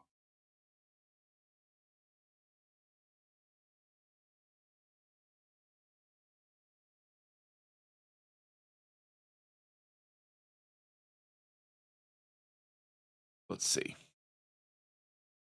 It just skipped way ahead on me. However, I do feel carnivore diet is misunderstood and that red meat and animal based foods often get unfairly scapegoated and thrown under the big food bus, he told Fox News Digital. Experts call for caution and more research. Margot Rittenhouse, a licensed professional clinical counselor with Alsana in California, said it is absolutely critical that any diet or modalities used to treat eating disorders are backed by extensive and consistent research. Well, how are you going to? I mean, that's the thing. We probably should do that.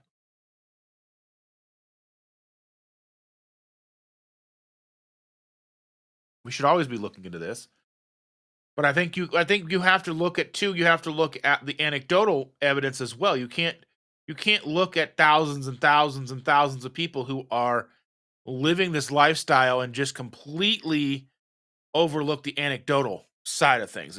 You can't. While some research indicates a ketogenic carnivore diet may be beneficial in treating anorexia nervosa, there is not a preponderance of evidentiary proof indicate that it could currently be used as a viable treatment option, she told Fox News Digital because yeah, she's wrong. Let's see. There is little to no evidence to support that one can receive all the vitamins and nutrients required to sustain a body through a ketogenic diet, which aims to eliminate most of all plant foods and carbohydrates, according to Rittenhouse. Tanya Friedrich, a registered dietitian nutritionist in Charlotte, North Carolina, who practices at the lupus dietitian the lupus dietitian. She says she does not recommend the carnivore diet as a means of treatment disordered eating, which I don't understand. Nuts, seeds, legumes, grains, fruits, and vegetables are all important part of our balanced diet and provide a multitude of important nutrients. Now, I understand, like, I don't think that we are meant to eat meat 100% of the time. I would say like 80%, 85%, 90% carnivore is probably where we would probably be most beneficial for the average person. But you have to understand the average person in this modern age is probably going to be lucky, hard pressed to get them 40% meat. We're probably not even at 5 to 10% meat these days. So upping it to a 85, 90% level is probably going to take decades. And people to stop saying, "Oh, you got to have, do nuts and seeds and legumes and grains and fruits and vegetables play a part in and a part in our history?" They do because we evolved probably not having meat every day, and it was eat these things or starve. Now, I don't necessarily know if eating meat 100% of the time for everybody. We know that there's instances where certain people just don't feel right on a fully carnivore or lion diet, and they have to add in other things. But again, it all falls under the umbrella of the proper human diet, and that's a spectrum from lion down to like the dirtiest of keto paleo type thing. So I think yes, and certain people will probably need some seeds and fruits and such just to balance it out. But is that 90% of their diet? No, it's probably 2%, 5%. You know, and we don't necessarily need fiber. Dieting in general, but especially with such a restrictive diet, which is funny because they're talking about a restrictive diet like veganism, which restricts all the animal foods. How is that not a restrictive diet? So it's the irony when they talk about disordered eating, but they don't lump veganism into a restrictive eating pattern where you're completely eliminating animal foods. But eliminating like sugars and carbohydrates, that's a restrictive because it falls into the money making. Rittenhouse also cautioned against adopting any type of restrictive diet which has been shown to create harmful relationships with food, like veganism, vegetarianism. Eating only animal protein is not complete diet by any means, as one would be consuming nearly exclusively saturated fats and protein. You said in an interview for Fox News Digital. Experts agree that those suffering from disordered eating should not attempt to treat the condition without professional help. And let's see, Rittenhouse recommends seeking support from multidisciplinary team that includes an eating disorder informed dietitian, therapist, psychiatrist, and doctor. But didn't we just go through the fact that she had worked with these people for years and nobody was able to help them, and it was able to help her, and it wasn't until she went carnivore did she find relief. So how can people look at somebody straight in the face at this article and go, "Okay, she worked with these people, she worked with all these people you're telling her to work with for decades, and none of them were able to help her find any kind of relief until she went carnivore, then she got better, and then you're telling nobody should do that." That doesn't make any sense to me in context of the article. But anyway, these mental illnesses are complex, psychological disorders and cannot be treated by only one provider or discipline alone, she said. So, that's the end of the article. So, there's that. I just wanted to have that and talk about that because I thought that was very important.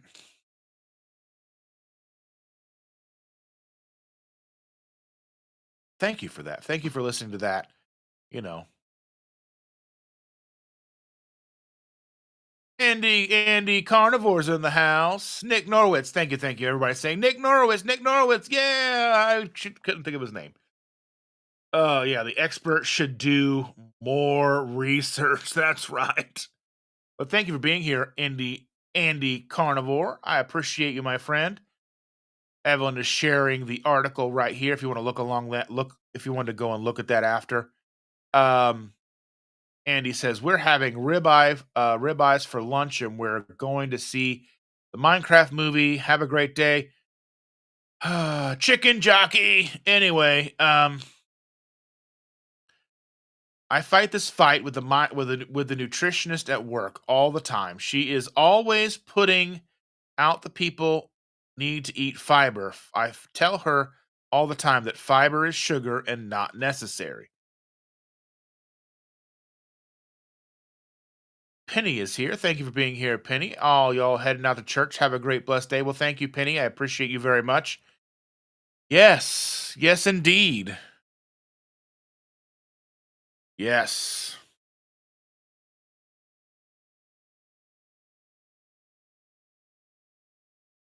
Uh, you know, and another thing that I want to touch on is basically living life when it's not content worthy. And as a content creator, that struggle of figuring out what to talk about each week, and I have to remember that this journey isn't a performance. It's my life and it's your life. And, real life doesn't always make great thumbnails or shorts. But it's what connects us. And, you're not alone. And this is the thing going back to like John Guggenheim, you're not alone.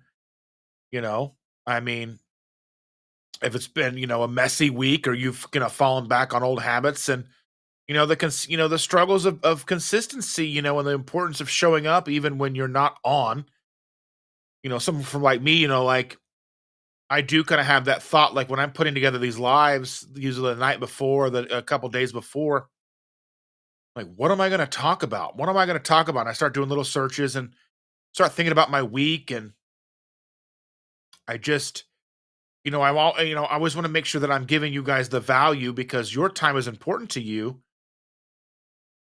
and you're choosing to spend it with me. And I want to make sure that I'm making it worthwhile. And, I don't feel like you're wasting your time hanging out with me. I want to make sure that I am providing a value, a service, sharing parts of my life because, that's kind of the reason that we are in this community is share our experiences, to share everything. But also at the same time, even with this and understanding that me sharing my life, also sharing the fact that my life can be boring and monotonous, just like anybody else. It's not always full of, spectacular, fun, problematic things, where, it's just, the personal struggles with consistency, and that's my biggest thing is that one of my biggest daily struggles is with consistency and how being a part of this community helps reinforce accountability you know, and so I just kind of want to talk to you guys, like what are some, of your wins this week, some losses, things that, what would you have done differently this week if you had the chance? And did you find anything inspiring from this week that you want to talk about? Because I know that we all go out in public. We go to the grocery store, we're out, we have conversations when we're out. I was at the post office the other day and the manager lady pulled me aside and she wanted to do a survey about my experience. I mean, I'm in there every day dropping off packages and she's like, "Well, what could we do differently? Well, how can we make it better?" And I was like, "Well, you guys could put those kiosks in for when it's super busy. Those who choose to use the kiosks could do that." But I was like, "I don't like using those because I like people. I come I want to see my people." The lady at the post office, I see her every day. She's part of my routine. And that's something that's important to me. You guys are part of my are you're part of my routine. You're important to me. I want to have the connection with you. I want to know that when I go into public that it's not the way that I think we feel that life is on social media. It's easy to get lost in social media and think that the sky is falling and everything's on fire. And maybe for some of you it really is. But my experience in public and around people is that people are genuinely nice no matter who they are. And making those human connections is so valuable, especially in times like these, because we're struggling. We're struggling with our own humanity. We're afraid of a lot of things going on. And while there are some atrocious things happening in our world today, even in our own country, the way people are being treated and such, I feel getting out in the world and making connections with anybody and everybody you come across with, no matter who they are, who you may assume they might be, is one of those things where I think it's so valuable. This community, we're a hodgepodge and a mix of everybody, and I think that goes a long way. We're here for a common purpose to try to, keep our lives in order, trying to maintain some semblance of health. And then in real life, I think we get out and we get away from the computers, we get away from our phones, and we're out and about in society. And maybe it's an act with people, maybe they're just being nice because they're in public, and but I think that we just have. I mean, I see things sometimes that I don't like, with people treat other people poorly sometimes, and unfortunately, I just don't think it's as bad as social media portrays it, and maybe that's just my little corner of the world isn't as bad as it is some places. But I just, I just refuse to give up, and I refuse to look at things that way. There's always a way to fix things. There's always a way to make it better. And I refuse to lose my own humanity to do it. So, what are your wins? What are your losses? What would you do differently? And what are some inspiring moments that you've had this week? Let's go back to these comments and see.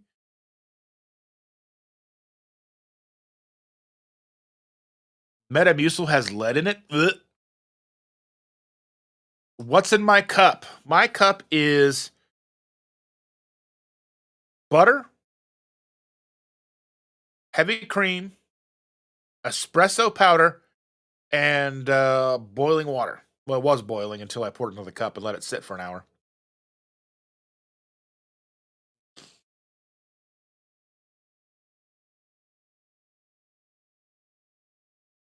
Evelyn says, I love having strawberry cheesecake bones with keto brains and iodine. That sounds delicious. Julia the Pines is here. Good morning, all. Hi, Dustin. Well, good morning, Julie. Happy Mother's Day to you. Aaron says, I put a little cream in my coffee this morning. No! The carnivore police are on their way. No, that's silly. I put cream in my coffee every day. I actually have to go out to Costco today and buy more cream because they sell the Horizon brand or whatever it is, and it doesn't have carrageenan in it. I don't really know. I don't even know if I should really be afraid of carrageenan. I know everyone's like, because I think that we get so caught up in the ingredients in of themselves, and I kind of just wonder, like, is it really that big of a deal? Some people probably impacts. I don't notice a difference, so I honestly don't know. Am I spending $4.50 more per carton between Walmart and Costco to not have carrageenan? Does it actually make a difference? I don't know. I don't honestly think it does for me.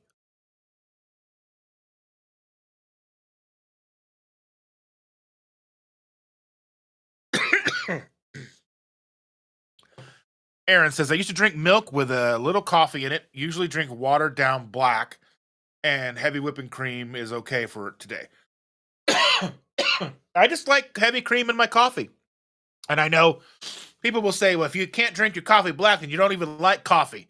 And again, my argument to that is if you like pepperoni and sausage on your pizza, do you even like pizza? You don't eat just cheese pizza.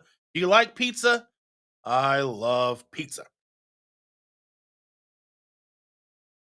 Ah. And Aaron says drinking coffee or drinking milk with my coffee was like 2 years ago. Used to, yeah. Mary T is in the house. Good morning and happy Mother's Day. I'm glad I got up early today. I'm glad you got up early today too. I'm glad that you're here. Truly important to see you today. Very glad. Happy Mother's Day. Sean says Shell and I went to an amusement park yesterday for our anniversary. We ate all the burgers at we all of our burgers at the concert. We didn't have any prepared food. We did the best we could, but we ate too many carbs. And I mean, and that's like a thing. Like when I go to Disney World, I don't go to Disney World every year. I go to Disney World every 3 to 5 years, give or take. And we go there and I eat what I want. Do I go crazy? Not necessarily, but I still eat what I want. I mean, again, I want to maybe I want some Dole Whip because I'm on vacation. I'm in somewhere different. Do I try to fit in my good foods? Yes, because I don't want to feel bad. But then again, I'm also walking like 10, 12, 20 miles each day. You just walk and walk and walk and walk and walk. So much walking. Because it's endless amounts of walking. You can just get all your steps in. You can get your steps in for a year there, almost. You know?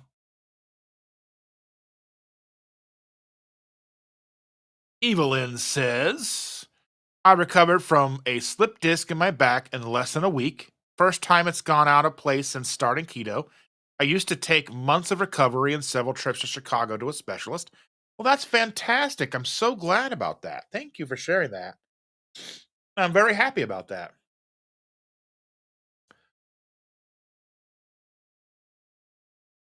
And Sean says, inspiring message of the day. You may not be where you want to be, but you are way better than where you were before keto on. Fantastic. Yes. Very good. Very good. Rick says, pizza is a laxative for me. Well, that's good for you, Rick, but pizza is delicious, and I don't care what you say. I bet you'd eat some iguana and duck pizza.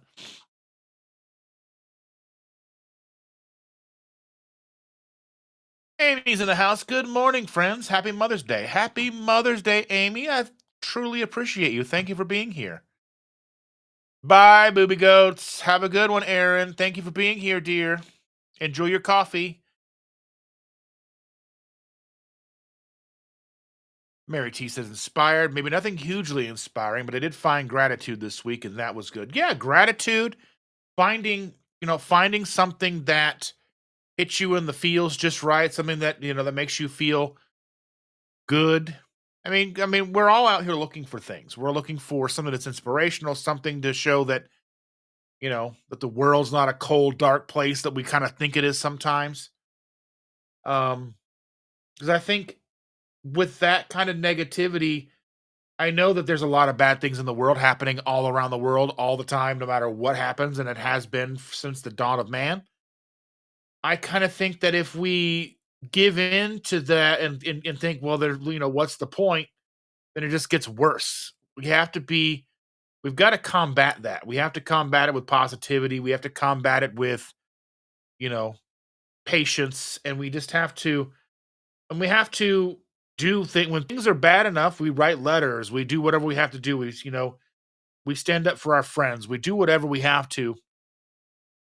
But it all starts with love and understanding. It really does because there's and it's kind of a downer to say, but like I think no matter what the world with 8 billion people, there's always going to be something terrible. But you can't live in that. Like if that's like leaving your job and bringing it home with you every day and never learning how to enjoy the home life that you have with your spouse and kids and everything because you're so caught up with how bad each day was. It's like, the whole attitude is if you have a bad minute of the day, don't let it ruin the other 24 hours or whatever. I don't know. I'm just trying, I just think that yeah.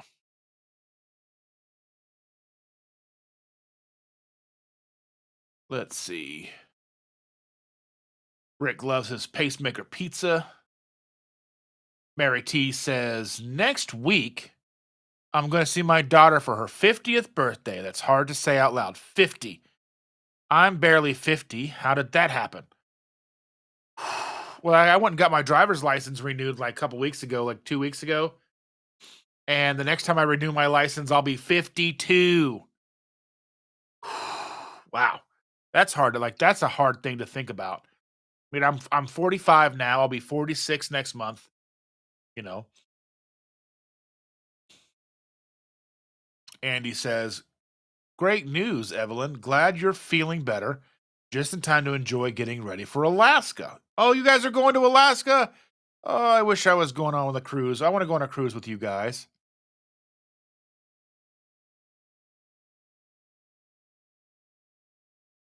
Andy says that my daughter is turning 34 this summer. That's hard to hear. Yeah. Like our daughter is our oldest is 26. She'll be 27 in June. My goodness. Ugh. Our youngest is 21. Where does the time go? Evelyn says the hardest part in recovering from injury for me is sitting still. I have to keep telling myself I'm doing something, I'm healing. The dishes don't get done, but they'll be there when you're healed. I mean, that's what you've got, I know you've got the kids that still live at home and Carl and you guys all have your stuff going on. But I mean, it's also good to know you're not alone in that. So, that's very important.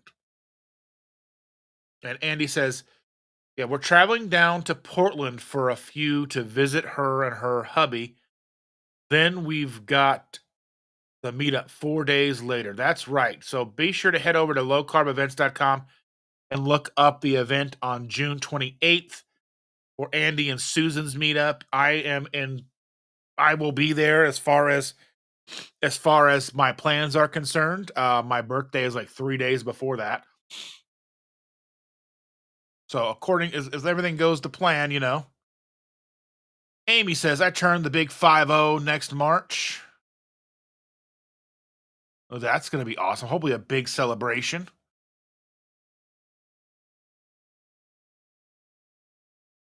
And the Andy says tell Bill not I said hi. Yeah. And Mary T is very sad that she won't be on the cruises. I was going to go to Seattle for a night, but trips south are off the table for the foreseeable future, sadly. Yeah.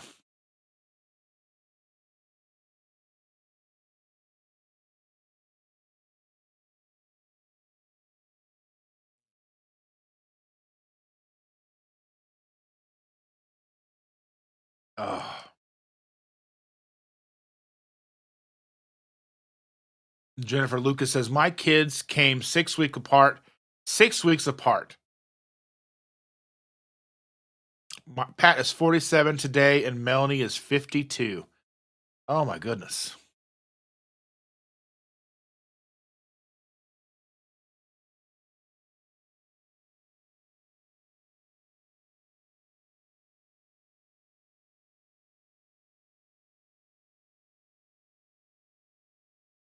Kevin says my daughter's turned 43 and 38 this year.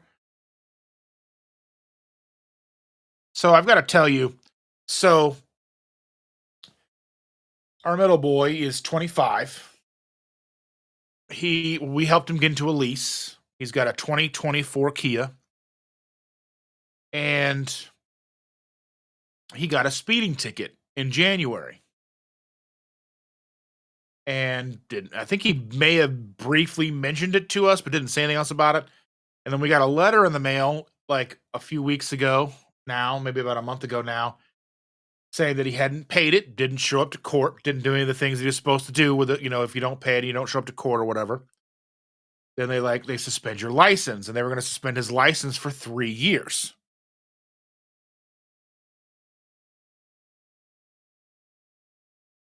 And let me finish that in just a second here. Thank you, Indy Andy. Thank you so much for the $10 super chat. I truly appreciate you. That's amazing. Thank you. Go on over to Old Guy Carnivore. Send my best wishes. I'm not sure I know him, but say I said hello anyway. Anybody that's in the chat, tell him I said hello and have a great Sunday. Happy Mother's Day. Thank you again for being here, Andy. I appreciate you very much. Um, and So we called him and he got that paid. And then we got our renewal. We were hoping that everything was going to go according to plan and he turned 25. We were excited he was going to turn 25 because he's on our insurance. And that would finally start to go down because, as males, when they're 25, then things start to go down. The prices start to go down. But now with that speeding ticket, not only did it go up, we also lost our safe driver discount. So that is for 35 months. It went up $120 a month for 35 months. So we were already covering his insurance till he could get everything settled and get a job, to where, he has a job, but getting settled where he's making more to help cover his own insurance because he covers his car payment. And so Shander's helping him out with that. He has to cover that insanity. Like, that means like he got a speeding ticket, then we're out $120 for 35 months. No way. Andy says 34. My son just turned 30 and the youngest is 23. Youngest gave me the grandmother title. Oh, grandma. Being a grandma is awesome. Well, I'm a grandpa, but you understand what I'm saying. Being a grand is the best. Oh, my nose is so itchy. I don't know what it is about these Sunday lives, but they're just so itchy. Sitting here talking with you guys.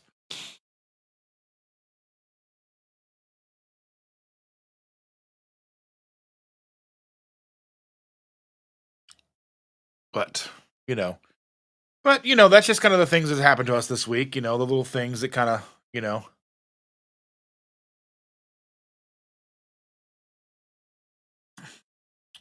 Hello, Susan. I love you, Susan. She agrees with me, which makes me feel even better because not a lot of people ever really agree with me. I mean, they do, but what I'm saying. I'm just like, that's crazy, crazy a lot of money. I mean, we've got my car, Shander's car, our daughter's car, and our son's car. Our youngest son is on a different policy, but he's got a 2004 Ford, like an old police interceptor. So it's like made of solid steel. It's 2004, but he's 21. So no matter what happens, his insurance is high. But there's that. But he's a more cautious driver. He just really drives to and from work and to the store, really. And Amy says, my stepson is 40. I have grandkids age 11 and 6. Yeah, Grandma Amy. I love it. I love all of it.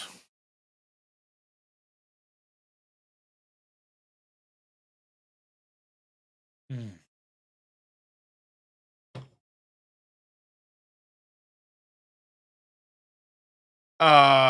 Andy says she says hello and she loves you too. So glad we can see you so much in the next 45 days, meetups, airport, etc. Yeah, that's awesome. I'm looking forward to it. And I'm glad we got it all worked out. It's going to be the plan is in motion.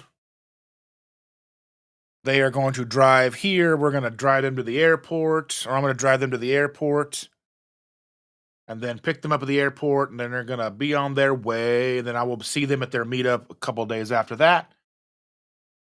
Cindy says, my older son had his car totaled. Now they don't have one and no money to get one. We cannot help out monetarily. Yeah, that's the thing is like,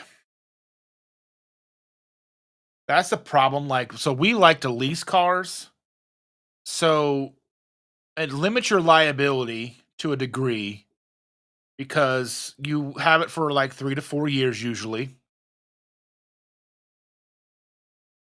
But if it happens to where you total it, there's no equity in the car. When you're leasing, you don't really have equity. You have equity if you come to the end of term and the lease. Like we had a lease and it came to term and we turned it in. And they've changed the leasing laws to where you can't turn your lease into other dealerships. You have to turn the lease into the dealership. Like we are leasing a Kia. You can't even turn it back into Hyundai, which is like the sister company or the brother company, the parent company rather. So you can't even do that. So like you can't lease a Kia, get it good, and then like have a good deal at Honda and go and turn your lease in and have Honda take over your lease. Then you get a new lease with Honda. They changed the laws in the middle of the pandemic. So now you lease from Kia and you want to keep your equity, you basically have to stick with Kia. So if you before leasing works though for us because there's not you don't have to worry about maintenance. I mean, you just get oil changes and taking it in for recalls and all that stuff. I've never had a car that didn't have a recall on it. So it's always something when they build a car. Multiple recalls in some instances. Um, but yeah, so I mean, with a lease, the problem is if you total it out, then it all gets paid off. There's like gap and all that stuff, and then you're usually out just your deductible, depending on how it was totaled.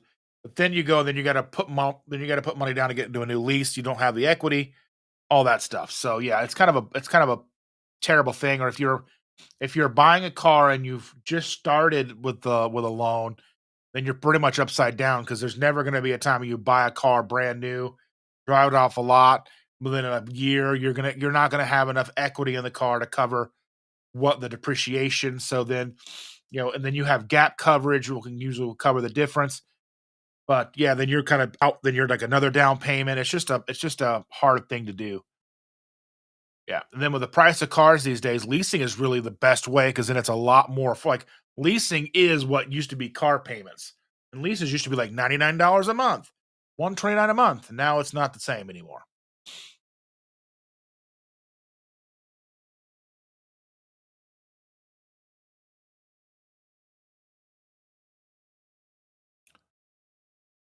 Yeah, Rick never had a car payment.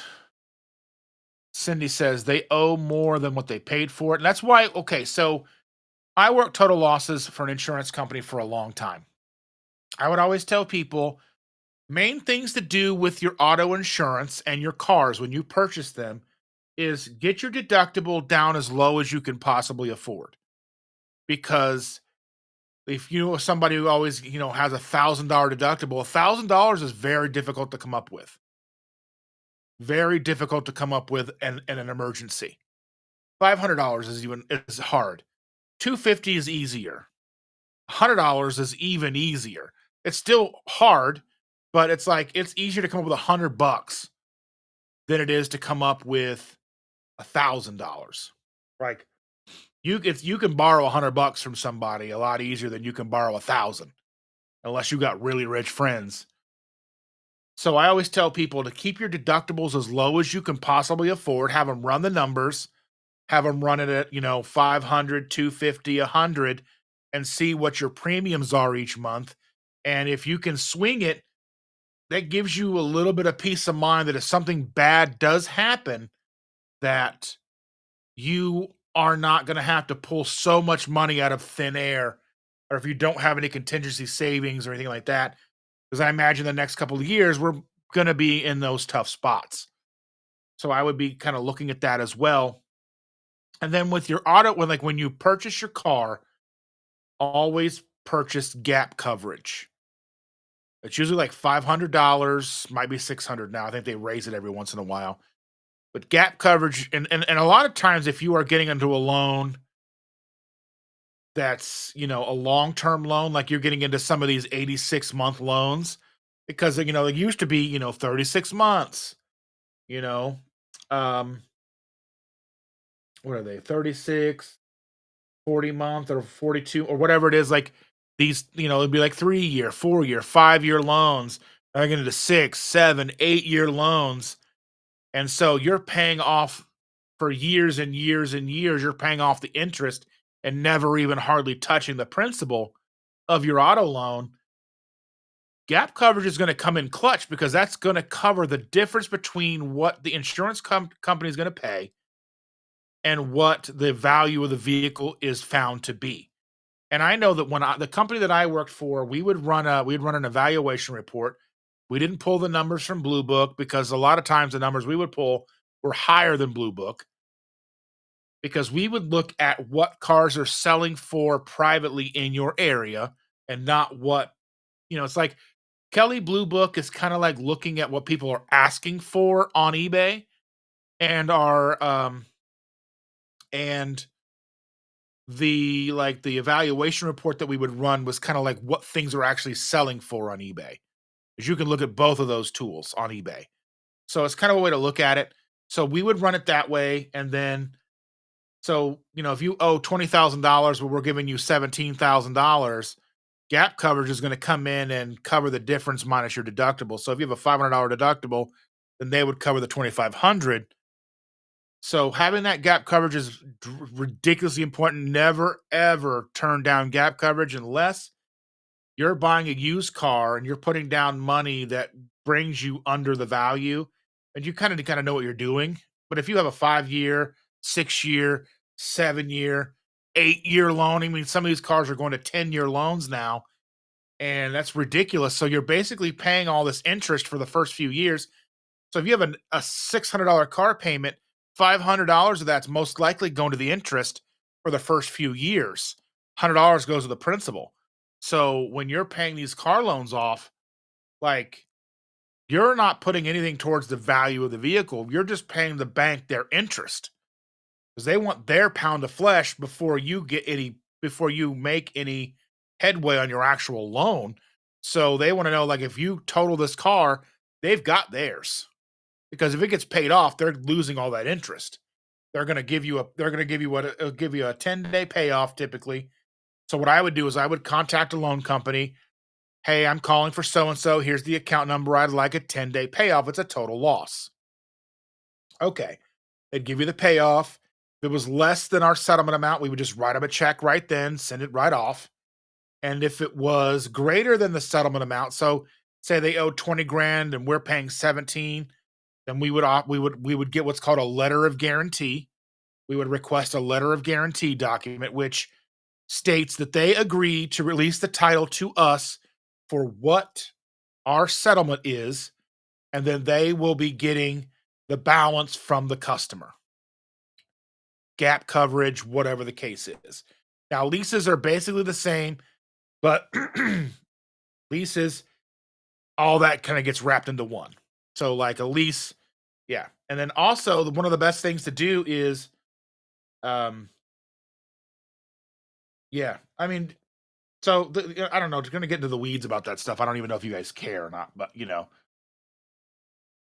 Anyway, if you have other questions about that, I can go deeper into that. But yeah, that's just like a thing. Like you without gap coverage and you owe more than it's worth. It's a big pain, because then see, then you can take that amount and roll it into another loan.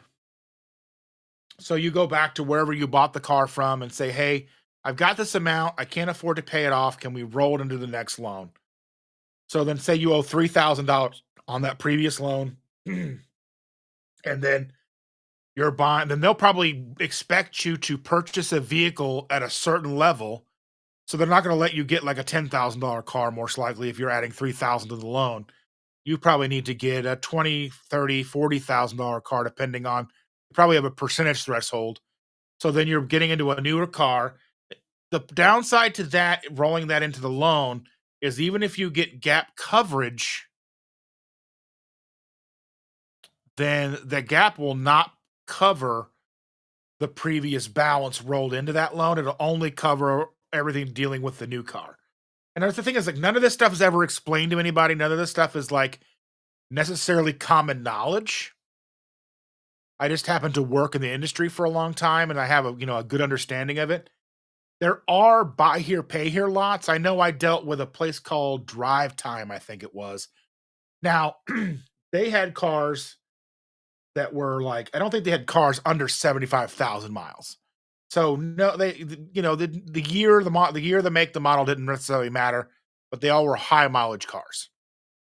So one of the benefits I would see, I mean, they're basically predatory places. Like there's a lot of predatory dealerships out there that sell you low cost cars for high cost money. But there was one of the things, like one of the things, at least at the time, was I had a drive time vehicle was way upside down. So they owed way more than we were paying them for it because it just wasn't worth it.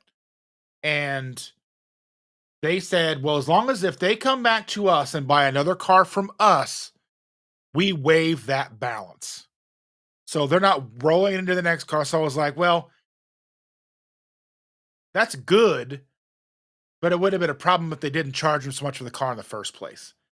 But, and I don't know if CarMax does that kind of thing, but I know like CarMax is a place where people can buy cars, but they sell used cars, and I don't know.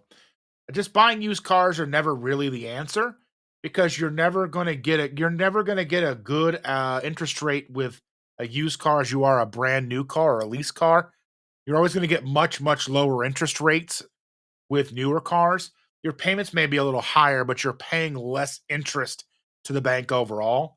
So, I mean, there's different ways to look at it. But yeah, anyway, Mary T says, my granddaughter is turning 24 this summer. How did she grow up so darn fast? We pretty much raised her. That's how we are right now. Our granddaughter's turning 7.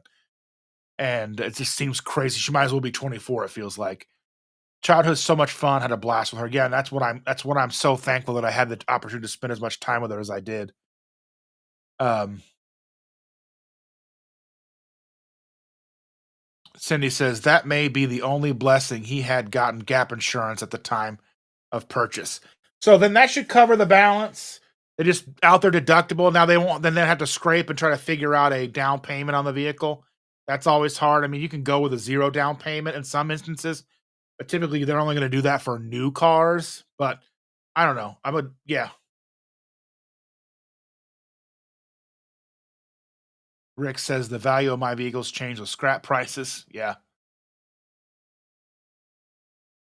Andy says we do a 52-week challenge to stretch our savings. At the end of 52 weeks, we have over 1,300 in savings for use for whatever we need or want. That's a good idea. Sean says new car replacement is also a good thing to get for car insurance. That really helped us when Shell's car was totaled last year. That's you got to read the fine print with that because we had new car replacement on some of our plans at the insurance company that I worked, but it falls in a very, very strict guideline. Has to be a certain model year with a certain amount of mileage. So there is some fine print to look into that, but it's definitely something to look into if you're buying a brand new car. Look at the new car replacement, and I know some places tout that on their commercials. The company I worked for didn't really do commercials. Um, we were kind of a boutique until you turned 50. And once you turned 50, then we were partnered with another company, and that brought our rates down. So if you were over 50 and were a partner with a member of the partner, then yeah, then prices were way low. But I think most insurance companies do have some kind of new car replacement. You just want to make sure you're looking at the details of that and understanding how that plays into the car you're buying. Like you got to buy a car that's like less than 100 miles, at least from what I've seen. Like it has to start off a brand new car with less than 100 miles or something like that, 150 miles on it. Because I mean, no car usually has zero because they're driving it through the assembly line. They're driving it to put it onto trailers, driving around parking lots. They're driving it as test drives. So you have to look at you have to find, you have to get a car that has the mileage that fits, and just have to kind of look it up and see what the fine print is. Because I mean, it's been a while I've been out of the game, so I'm not always exactly well versed. So yeah, thanks for the fix, Sean. I needed that. Oh, the fixing read that. Yeah, can't get another loan, not enough income, need a cosigner. That's kind of like what we do. Like we co-signed for our kids' leases just to help them get a better rate. Then they're responsible to pay their own car note. But it's just good to know that we are. So I mean, Shander's got 3 leases right now on her name.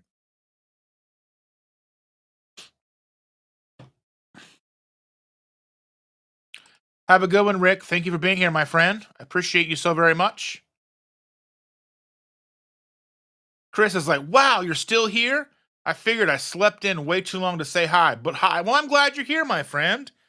I was wondering who you guys were, but you guys work so hard. You guys deserve to sleep.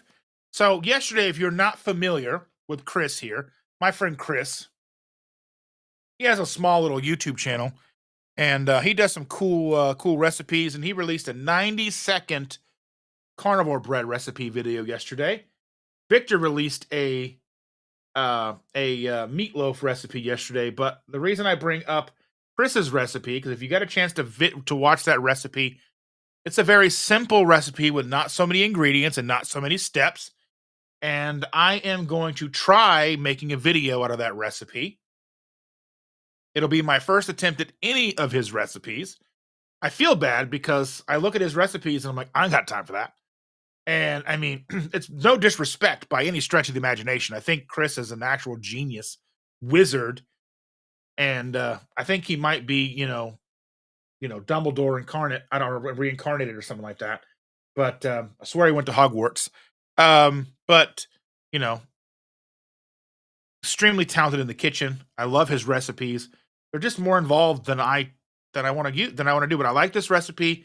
I have some ideas on how to not just completely make the same video he did, but I have some ideas. You have to look out. I'm not going to give anything away because I haven't made a recipe video in a while, and I think it will be something you will enjoy.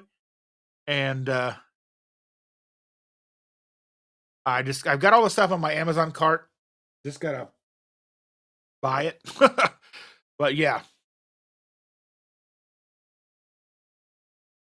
let's see. People saying hello to Chris, saying hello.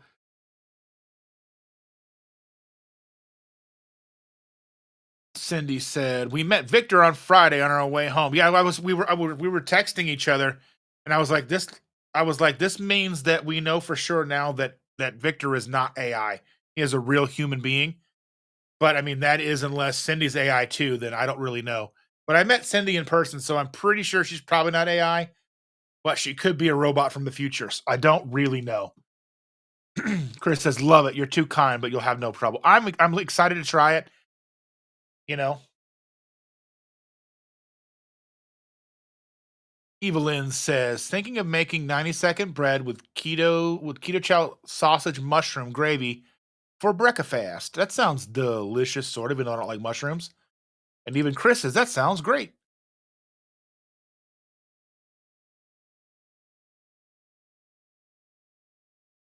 Mary T says, Chris's recipes are the best. He has some easy ones. My favorite is butter mayo. I just put that shit on everything. If I liked mayo, I would have made that recipe. I did make I do have a mayo video. One of my early videos was how to make homemade mayo, and the reason I made the video is because my early chaffle recipe uses mayonnaise, and I didn't want to spend $8 to $10 for a jar of mayo just for a recipe. So I made my own and I used it for that recipe. And then now, now I can go and I can get,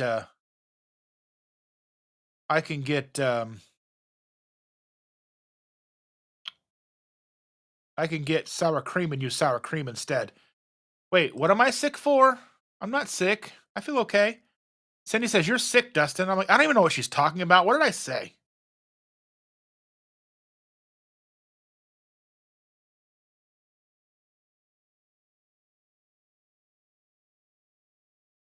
Dustin, put a rechargeable coffee whipper thing in your Amazon store. Ours just died.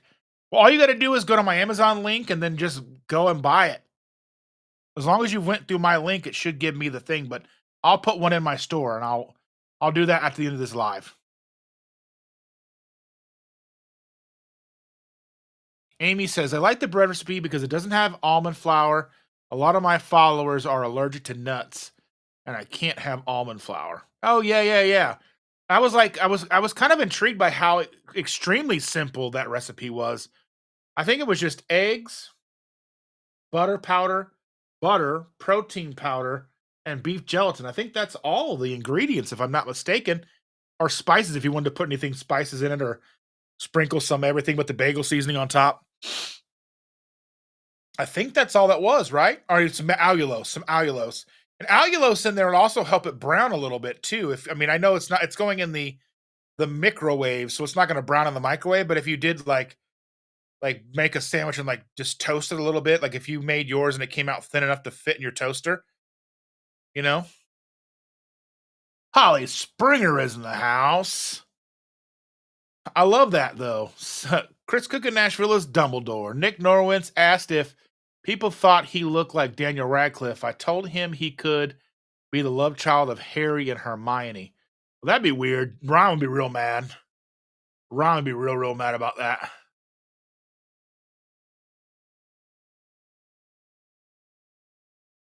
Eva Lynn says, I don't order from Amazon often, but when I do, I go through your link. Well, I appreciate that very much. Yeah, Chris said that's all a little allulose and or a drop of stevia if you want the slight hint of sweet that commercial white bread has. I need to see if the girl will eat it because if I can make that in the morning and she'll eat it instead of having to buy like the keto bread, because she's like she doesn't like wheat bread, and I buy white bread. She goes, "Is this your keto bread?" I'm like, "Yes, it's just bread," and she's like, she looks at me like you're a liar, and I'm like, whatever. But yeah, well, Chris, make sure that Ash and Mel can hear me and say good morning, you lovely, lovely ladies. Happy Mother's Day. I know she's a dog mom, but still, she puts up with you, giant child, you know? But I know exactly what she means because Shannon puts up with me and I'm a giant child. So I understand exactly. So don't take it as an insult. It's just how it is. Um, I mean, they keep us in line and they keep us good and healthy and all that stuff. Keep us on track for the most part.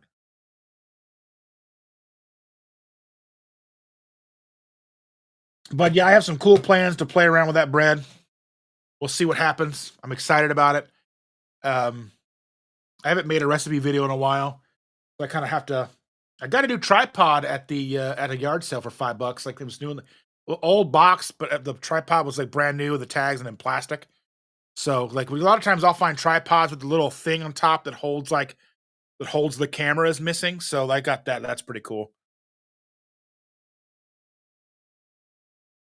And Chris says if it's a little too dry with a bit more with a play with a bit more butter. If it's too dense and oily, reduce the butter, play with it till it gets exactly how you like it. Yeah.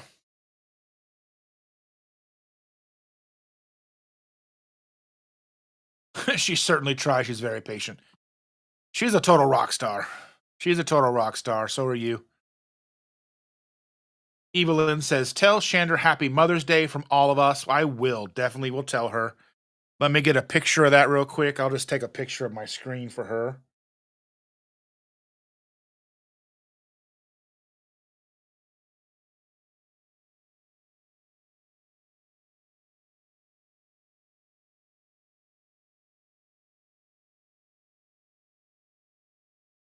There we go. I sent her a picture so she can see it.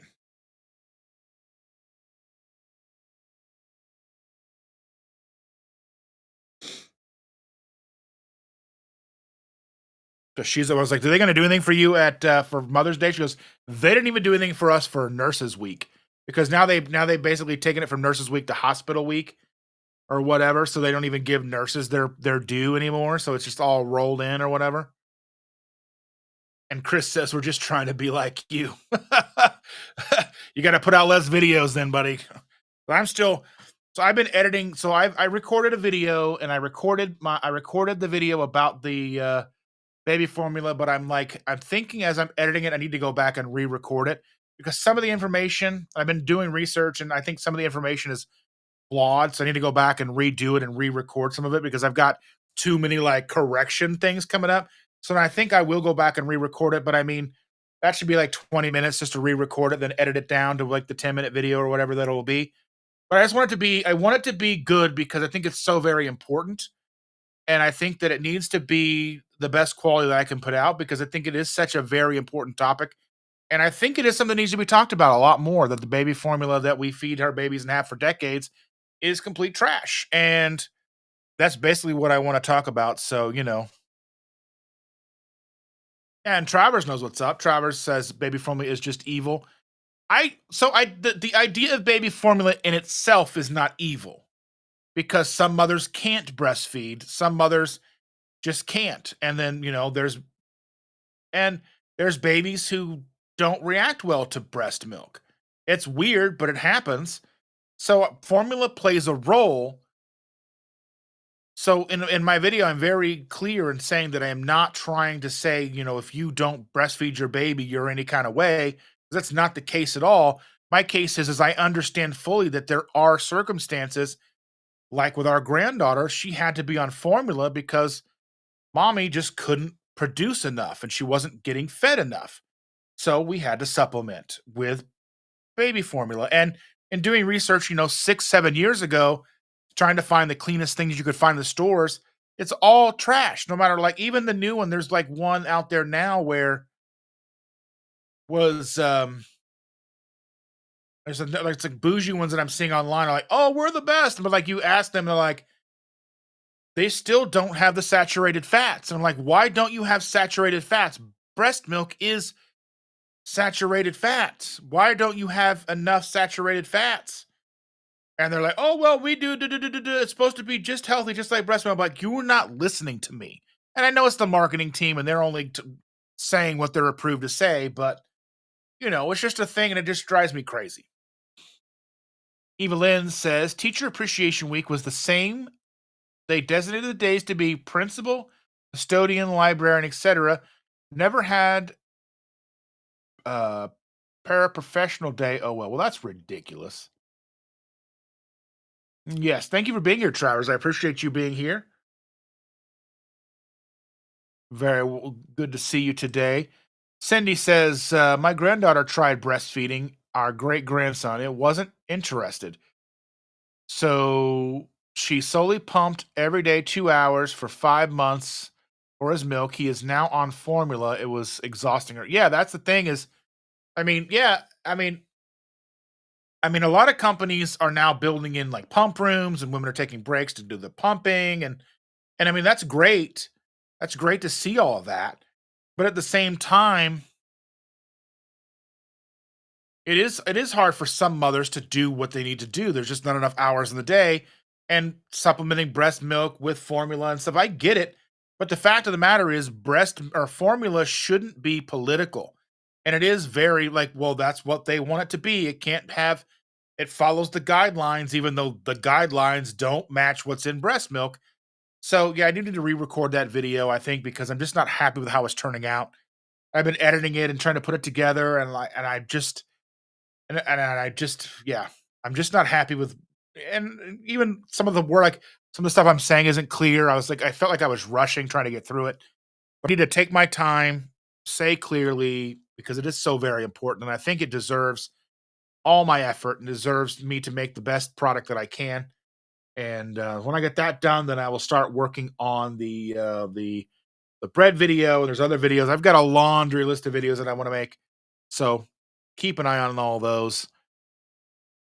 But anyway, I appreciate each and every one of you. I want to say thank you to those who provided me with super chats today. Andy gave me a $10 super chat, and our friend Christian Delorme gave me a $5 Canadian super chat. I truly appreciate that. And let's see. Chris says, I'm a good example. My mom had toxemia. We both almost died during my birth. She couldn't breastfeed because her body was toxic. Good formulas are necessary and yet apparently don't exist. That's the thing is like they get close, sort of. There's like plant based, there's like goat milk based, there's, cow milk based. I just don't understand why they're not doing more. They're still using, like, they don't even use lactose. They just use non-fat milk with with sugars and all this stuff. And I'm like, I don't understand. And then and vegetable oils. It's just, it's really sad. And I think there's not enough people talking about it. I don't know if RFK is talking about it. I think the things that he does say that are meaningful to our community get drowned out with some of the stuff that he says that's not relevant, that is more politicized, that kind of is off track with where he should be. And I think he should be focusing more on nutrition and nutrition health and ingredients in our food than going off and spouting off about other things. I think he's jumping the shark there with some of that stuff because I think even if that is something he's passionate about, it could come later if he's truly passionate about it and truly believes in that. And I'm not, no matter what your beliefs are or his beliefs are, I think he should focus on nutrition and getting bad ingredients out of our food as a priority and not be kind of scattered all over the place. So I don't know if he's talking about baby formula. I hardly ever hear it. I look up YouTube videos and there isn't other content really talking about it that I've seen. Maybe it's suppressed in the searches. Maybe it's kind of, you have to dig. I just went through and saw a bunch of stuff that didn't really talk about what I was talking about. There's even people like in our community that have that are sort of connected with our community who said this is the best formula to buy, but they're not. But I don't know if they're saying like it's still trash, even though it might be the best. It's still trash. You know what I mean? Because even the best is still not good. So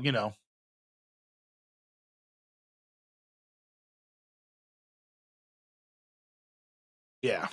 I mean, that's the thing. But anyway, with that, I want to say thank you all for joining me today. I appreciate each and every one of you. Chris and Evelyn and Travers, thank you all for being here. Cindy and Andy and all the people who have come, and Rick and Holly and Amy and all my friends, Mary T. Thank you all so much for being here. I truly, truly appreciate each and every one of you. And I hope you have a wonderful rest of your Mother's Day. And with that, let's roll the credits.